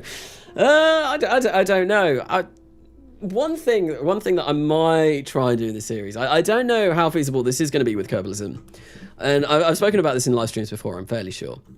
But one thing that I do want to potentially do is send a crewed mission to Jupiter. Right, so actually, before I start doing this, I'm kind of getting ahead of myself. This isn't finished. This isn't finished. I should finish things before I start moving on other stuff. This needs RCS. We've already got one set of RCS there, but we need more. I might place those just above there and might make translation a bit easier. Where's the center of mass on this thing, actually? I could maybe get away with just having one there. One set of 4 there. That might do a little bit better. Might make translation a little bit easier. Yeah, that's roughly in the center of mass. Although, no, I'm going to go for 2 sets. I find 2 sets is always easier when you're trying to dock if you have 2 sets like this. And if the worst comes to the worst, when I send crew over and I don't need all of these anymore, I'll just send the crew around and tell them to basically, well, delete all of these, and that'll be fine. They're both set to MMH and Mon 3. What we're going to do is I'm going to grab one of these, and we're going to place these on. And we'll do, how many is that? That's 6. I might go for 8, and we'll place those. If we make that like that, we'll place those in there, just tuck them out of the way, and then we'll move those there. And that is going to be our fuel for this stage, and that makes us, what are we weighing in at now? We are 105 tons. So, to be honest, I don't think I'm going to want any more tonnage on this, but there is something that I am missing, and that is avionics. So, Canassa, Jupiter Glider. Jupiter Glider, I don't think that would work. I think it would burn up in Jupiter's atmosphere before we even get anywhere close enough to kind of like speeds where it's going to glide. If you look at the orbital speeds around Jupiter, it's what, like, is it like 25,000 meters per second? Or it might even be higher. It's ridiculously quick. Obviously, it being Jupiter, it's insanely fast, and Jupiter rotates very quickly as well, so it's crazy. I'm back. Welcome back, Bionic Quill. Welcome back. More RCS. Yes, we went for the more RCS option. It's kind of like almost the tagline for Realism Overhaul. Obviously, like KSP, regular stock KSP is more boosters, more struts. Realism Overhaul, more RCS, otherwise you're going to have no attitude control over your craft, right? So yeah, anyway, talking of attitude control, we are going to apply some avionics to this, because at the moment we are going to have no control in the slightest. And I think all of the kind of transfer stages, the capture stages at Mars, I'll put all of the solar panels that I'm going to need on those for each stage. And I'm also going to put the communications, because these don't really have communications that are capable of reaching Earth. Although, to be fair, I'll be launching them from Earth, and then I've got a relay network up at Mars already, so we don't need to really worry about long-range communications as it is, unless I need to do deep space maneuvers, which I don't think I will really need to do.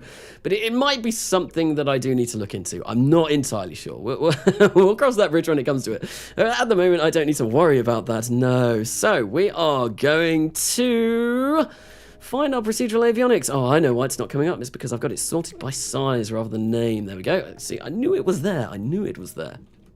Okay, so once again, we can control from these docking ports. So what I could do is I could just maybe...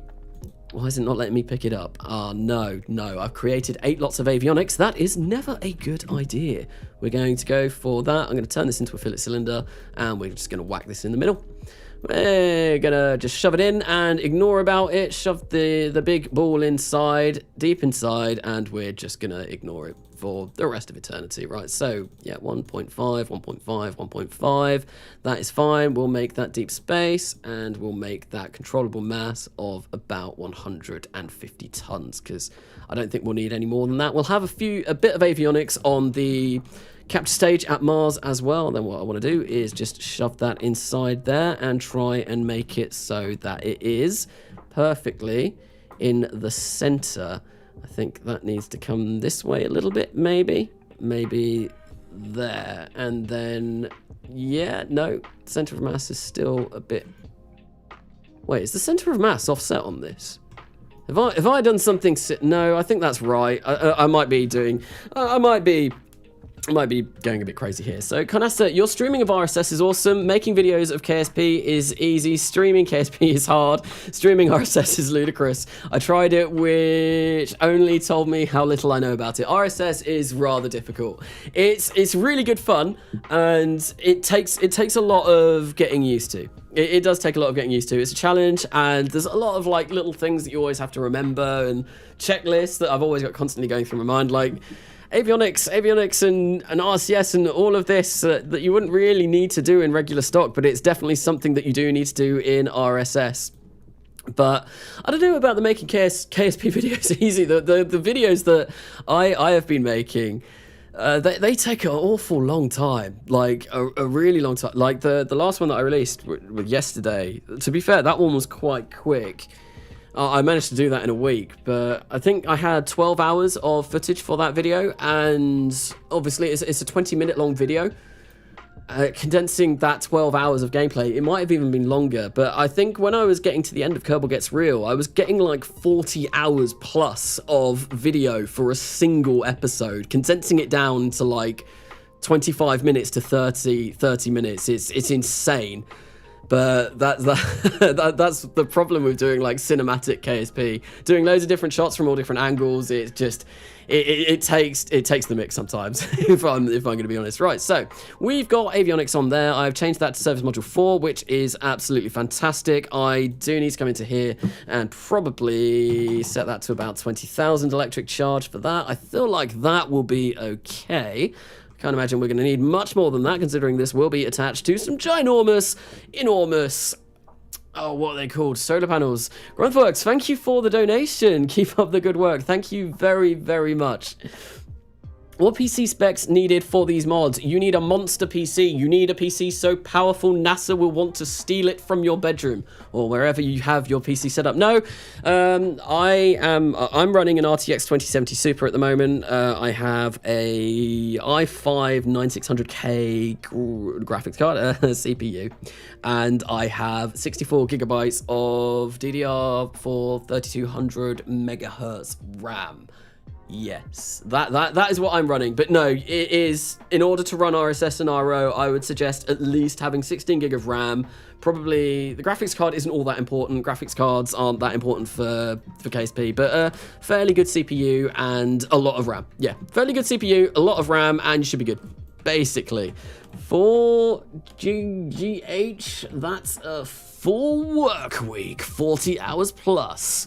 Yes. No, the last episode of Kerbal Gets Real took a really, really long time to do. That it was a 30, I think it was like 38 minutes long anyway, so it was like a long episode. But it also had my Mars landing, it had the whole Mars landing, getting back to Earth from the Mars landing, it had 3 landings on 3 different Jovian moons, it had Uranus, Neptune flybys, and orbits actually. And then it had a lot of stuff blowing up at the end.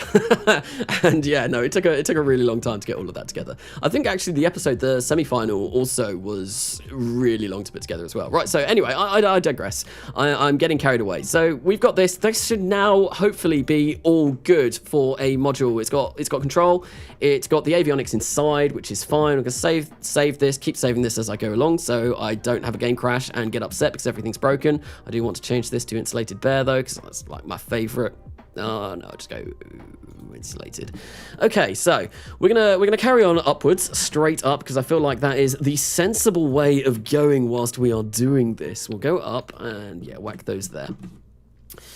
And yes, I do want those rings.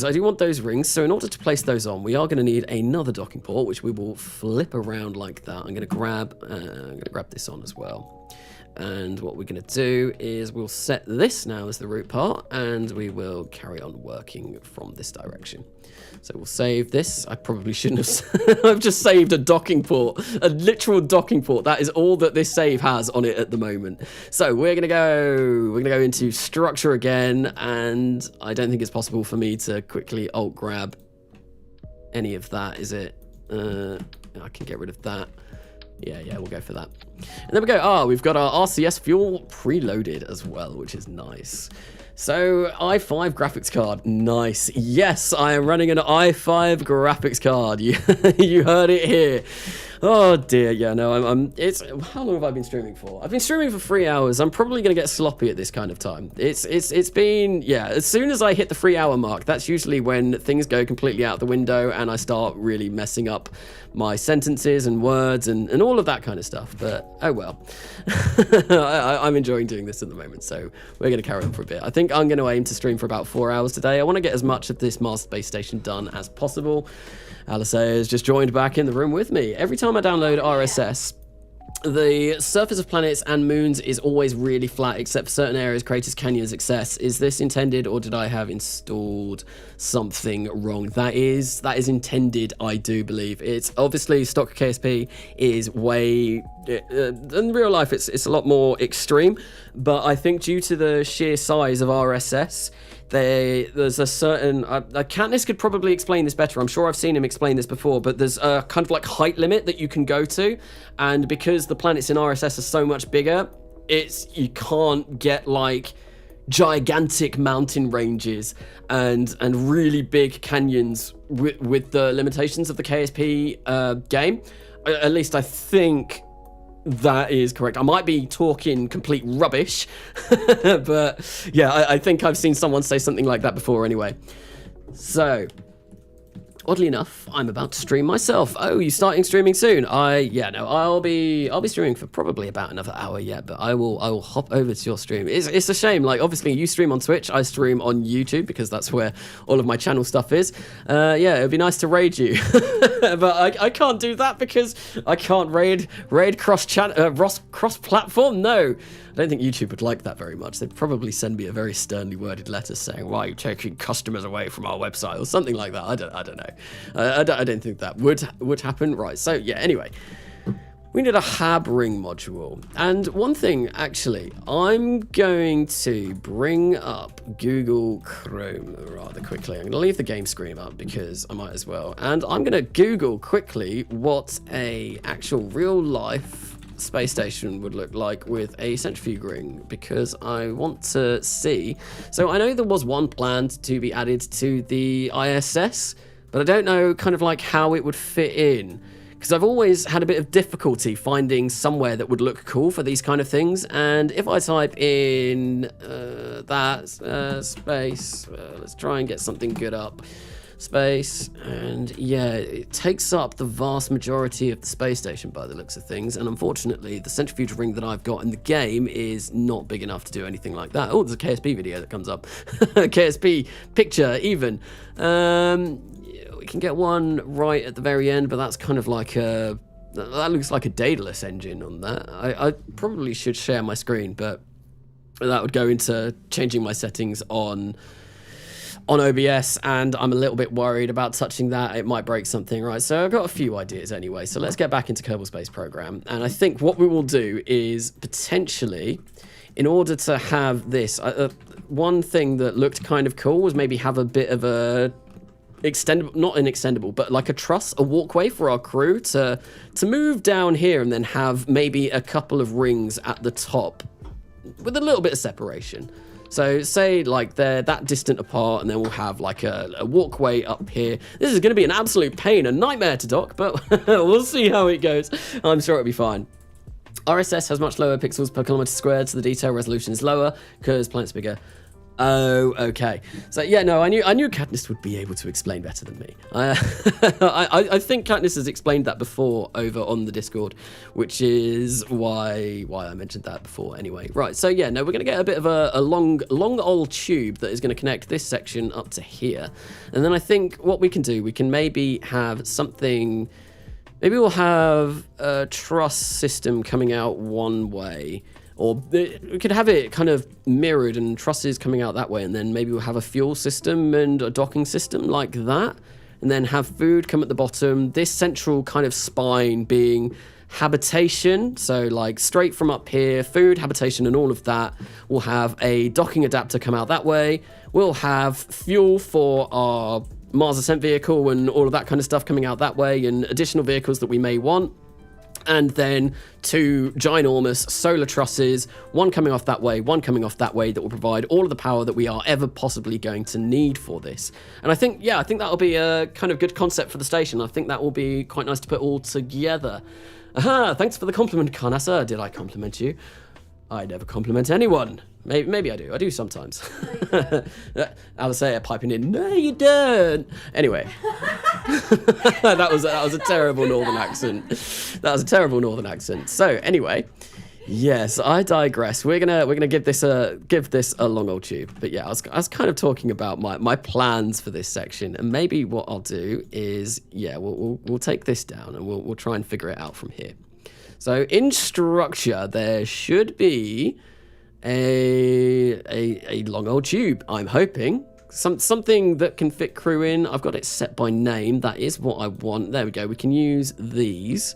And I'm going to tweak scale these down a little bit to maybe 2.5. Grab a couple of those. These weigh quite a considerable amount. Like, yeah, they're 5 tons already.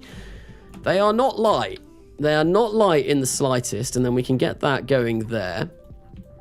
And we'll get that attached like that. And have something like that, and then maybe an additional food bit or something to go in here.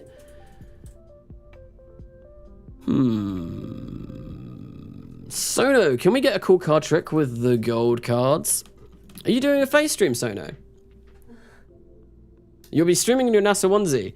Are you doing a face stream? I don't think I've seen you do a face stream. I know you said you've got a camera, but I don't think I've seen you on stream with face reveal. I don't think anyway. But yeah, you get to see my ugly face whilst I'm doing all of this, like and it's daylight as well, so like my flashy light isn't really doing much for me. I've started streaming earlier today. I don't know why. I just felt like streaming earlier, because I woke up really early this morning. I was like, yeah, let's do a stream today. Right, so, yes, this, I need something in here. What can I put in here? What have I not got? What's important? We could have a science lab. Oh, we could get a mobile processing lab in there. Maybe. That ladder's going to be pretty useless, because they're not going to be able to get in between, and not sure what I think about that. I think that's a little bit too bigger. What laugh? Are you designing a station or a mothership? This is going to be a space station. Yeah, it just looks like it's very long and thin at the moment. And it does actually, you know what? if you look at this, it does look a bit like if we get a long old truss section down here and then attach a Daedalus engine or some kind of fusion drive or something ridiculous far future technology down there, it does kind of look a bit like an interstellar spacecraft. And no, it's going to be a space station. It will look more like a space station when, say, we get stuff like this coming off the side. But at the moment, no, it does look a bit like an interstellar ship. But yeah, no, the science module, that looks a little bit too big. I don't really like how large that is there. I think I'm not going to have that there. I might attach one on one of these sides at some point, but at the moment, no, we're not going to go for that. There must be... I like this module, though. I might go for that, actually. The Manned Orbital Lab module is I think it's from FASA, this. Let me check. From FASA, yeah. This is a gorgeous science module. Like, I was talking about texturing on parts earlier on, and like, look at this. It's so detailed, and FASA's a good mod, don't get me wrong, but sometimes some of the stuff, like the Saturn V from FASA, it's a bit plain and a bit lackluster, but this looks awesome. That's... Oh, no, that is 3D. Yeah, no, that is 3D. Yeah, no, this looks really, really nice. I love this part. This is... I use this all the time in Kerbal Gets Real, I think, for space stations that I built in there. So, Rexidy, thank you for the $5 donation. Yeah, just make sure you're going for the smallest possible station that meets the requirements. Yeah.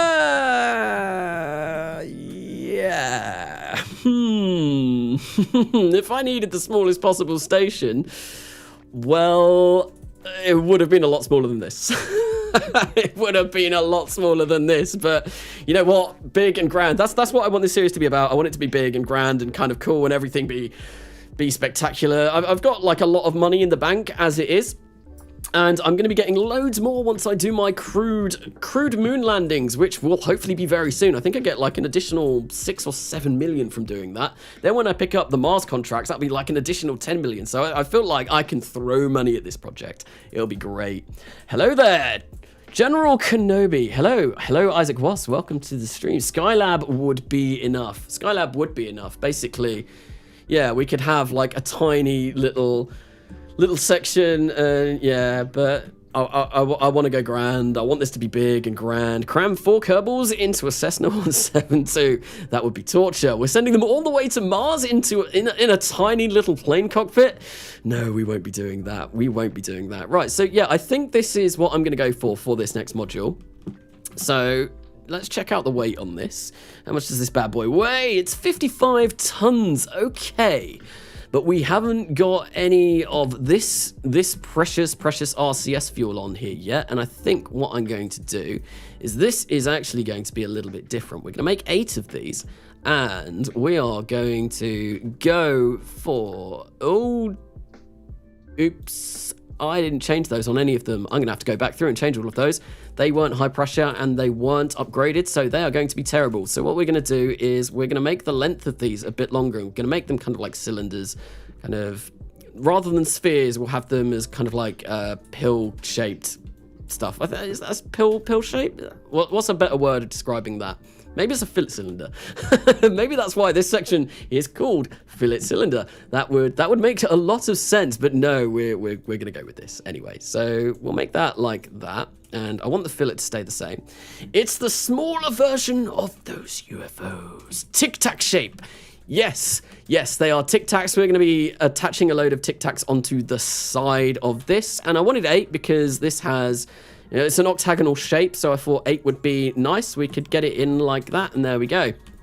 And that will be our MMH and Mon 3 storage for this stage. We're going to grab some of these. Let me grab those. And I think if I place 4 like that there, that will help with docking. And then we also... Where's the center of mass on this thing? It's way up here. I need something that's going to look interesting at the top, actually, and that will also... We need a docking port on the top as well, because this won't do. Maybe... Oh, you know what there is? There was something that I had under structure before that looked really cool. Carnassa, Bill, hey Jeb, it's my turn to sleep in the bedroll on the floor. Jeb, no, Bill, you slept in it yesterday. It's your turn to sleep in the plane seats. Yeah, can you imagine sending a Cessna all the way to Mars? I think that would be a very, very uncomfortable journey. I don't think that would be fun for anyone involved. So we'll grab, can we grab something like this on the top? There we go. And maybe, oh, you know what? You know what would look really cool up here? That would look really nice and will really help with this space station and make our stress levels go down. Where is it? Where is it? Where is it? Where is it? Where is it? It's here somewhere. It's here somewhere. Somewhere. I'm not going to be able to find it. Where are you? Come on, I'm sure I've unlocked you. I've definitely unlocked you because I've used you on the moon base. There we go, the cupola. Look at it. It's like a viewing platform at the top, and that means we're not going to be able to place a docking port up there, but we'll manage. I will attach it to this side, and yeah, no, I will attach it to the Mars capture stage there with the decoupler, and then we will use the remaining fuel in this, and that should do us fine. So, oh, I just picked up the, oh no, I did pick up the RCS. There we go, that's good. So we want these to be in line with these. Can we set that there? Or are we gonna have to, we might have to place those there. I'm gonna get rid of the flag on this as well, because I don't want that on there. We're gonna toggle that flag, and we're gonna move these out, and yep. Perfect. Oh, that F trick has absolutely changed my life today. I swear. it's been so used. Yeah, no. Someone what? You what? I said you're going to be talking about that for weeks. I will be. I'll be like, it's honestly changed my life in KSP. It has made everything so much better and so much nicer.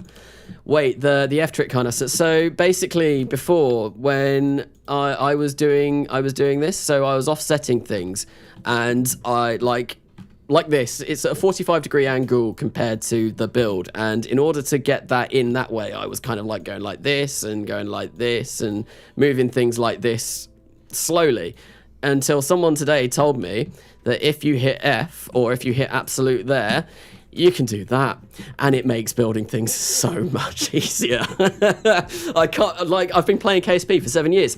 Only found out about that today. Only discovered that today. Well, I didn't even discover it. Someone told me it. So that was honestly a complete life changer, and it's been amazing. It's made building on this stream so much easier, so much better. So we're going to go for, MMH, Mon 3 in there and in there. That's fantastic. We are going to fill that up with MMH and Mon 3, bringing our center of mass down quite considerably. Still only 72 tons, but we can raise that up by throwing some shielding in. We'll get that to about 102. Oh, but there's going to be shielding in here as well, isn't there? Oh, that's going to be a heavy module. To be honest, I think the amount of shielding that we've got in there and there, the fact that we are in orbit of Mars rather than on the surface, means that if we do get hit by a solar storm, the chances are we're not going to be in it very long, because we're going to be orbiting, so we'll be on the dark side of Mars like half of the time. So I feel like this should probably be enough. Now, the final thing that I am going to want for this, obviously, this is going to be a separate stage all in itself. We are going to need avionics yet again, because I am going to want to use this stage to dock itself. And yeah, I'm just going to do exactly the same thing. I'm going to create an avionics unit here. What we will do is we'll turn it into a ball, a fillet cylinder, a big old ball that we're just going to shove right into the middle of this lab, and we will just forget about it until, well, forever. So we're going to go, I'll maybe make it 1 by 1 by 1, and that should be fine. That's not a fillet cylinder, that's a smooth cone. I can read. Okay, so we're going to go for that. We're going to go for deep space, and we're going to set this once again maybe to about 150 tons, and then that way, if I keep setting each individual module has its own avionics as well, I won't need to have a dedicated computational module, which is what I did for the Ellen Cox Memorial Station in Kerbal Gets Real. Yeah, no, this station should be able to control itself until I start adding heavy fuel modules. that might be interesting. We might have to do a bit of rejiggery magic when it comes to doing that. Anyway, so yeah, we've got 150. I need to change this to Service Module 4. Yep, that's done. And what I'm also going to do is I am going to 75,000. You know what? Actually, no, I'm going to keep that like that. We're going to keep that at 75,000. That's enough electric charge in there, not too much. It's a good amount of electric charge. What we're going to do is we're just going to place that somewhere in the middle, hopefully. That looks relatively central, and I think that should be okay. So, yeah, there we go. This is the spinny section of the space station. We've got a orbital lab in the middle. We've got a cupola module for all of our astronauts' viewing needs, and we have 2 rings where we're going to be providing a little bit of artificial gravity in the orbit, in orbit of Mars. And these things, I think if you read the description of these, they state that they don't provide, they're not large enough to provide Earth-like gravity. However, they do provide gravity that is similar to that of Mars. So yeah, it's kind of like we're bringing Mars to space of Mars. We're bringing the surface of Mars to space, I guess. Anyway, so that is basically that section all done. And yeah, this is going to be the crew kind of area of the space station. This will be, yeah, where the crew will go. We will have a docking section come off at one point as well, and crew will be able to move through there. But then we will have solar truss, and docking adapter over off in that direction. And I think actually I'm going to finish the stream there, as So Not the Hero Type has said he is streaming. I've been streaming for about 3.5 hours as well, which is around usually where I like to finish a stream. It's been good though. I'm just going to quickly check through chat and see what people have said. So when I first played KSP, I had no idea what I could change the offset and rotation tool settings as local absolute. Yes, no, I've been playing it for a long time and I didn't know that. So yeah, it's been a long time, but I didn't know. And yeah, so wait, there are solar storms? There are solar storms. In Kerbalism, you can get hit by them, and they are incredibly deadly. They are very bad, very dangerous, and they will kill your Kerbals very quickly. Would be great to see some of you all there. Install planet-side exploration technologies. I do want to do that. I don't think it works with RO, though. It looks very cool. I might have that for my coming home save. I'm going to look into getting that. Hopefully coming home will be coming back. I'm trying to get an episode out for next Sunday. Another episode of The Next Millenia will be coming out hopefully next Friday, and I might be streaming early RP1 career either on Monday or Tuesday.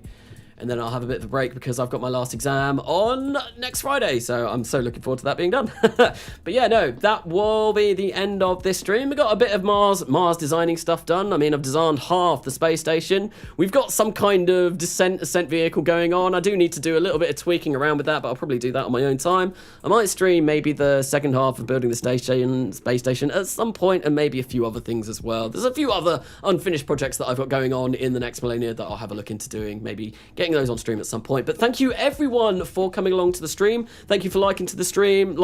Thank you for sticking around.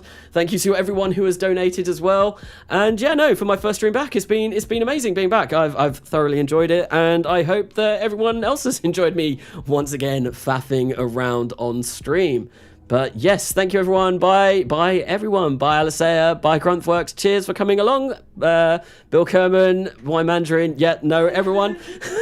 Just like reading, and I can't. But yeah, thank you everyone for coming along. I have been Karnasa, and I will see you all later.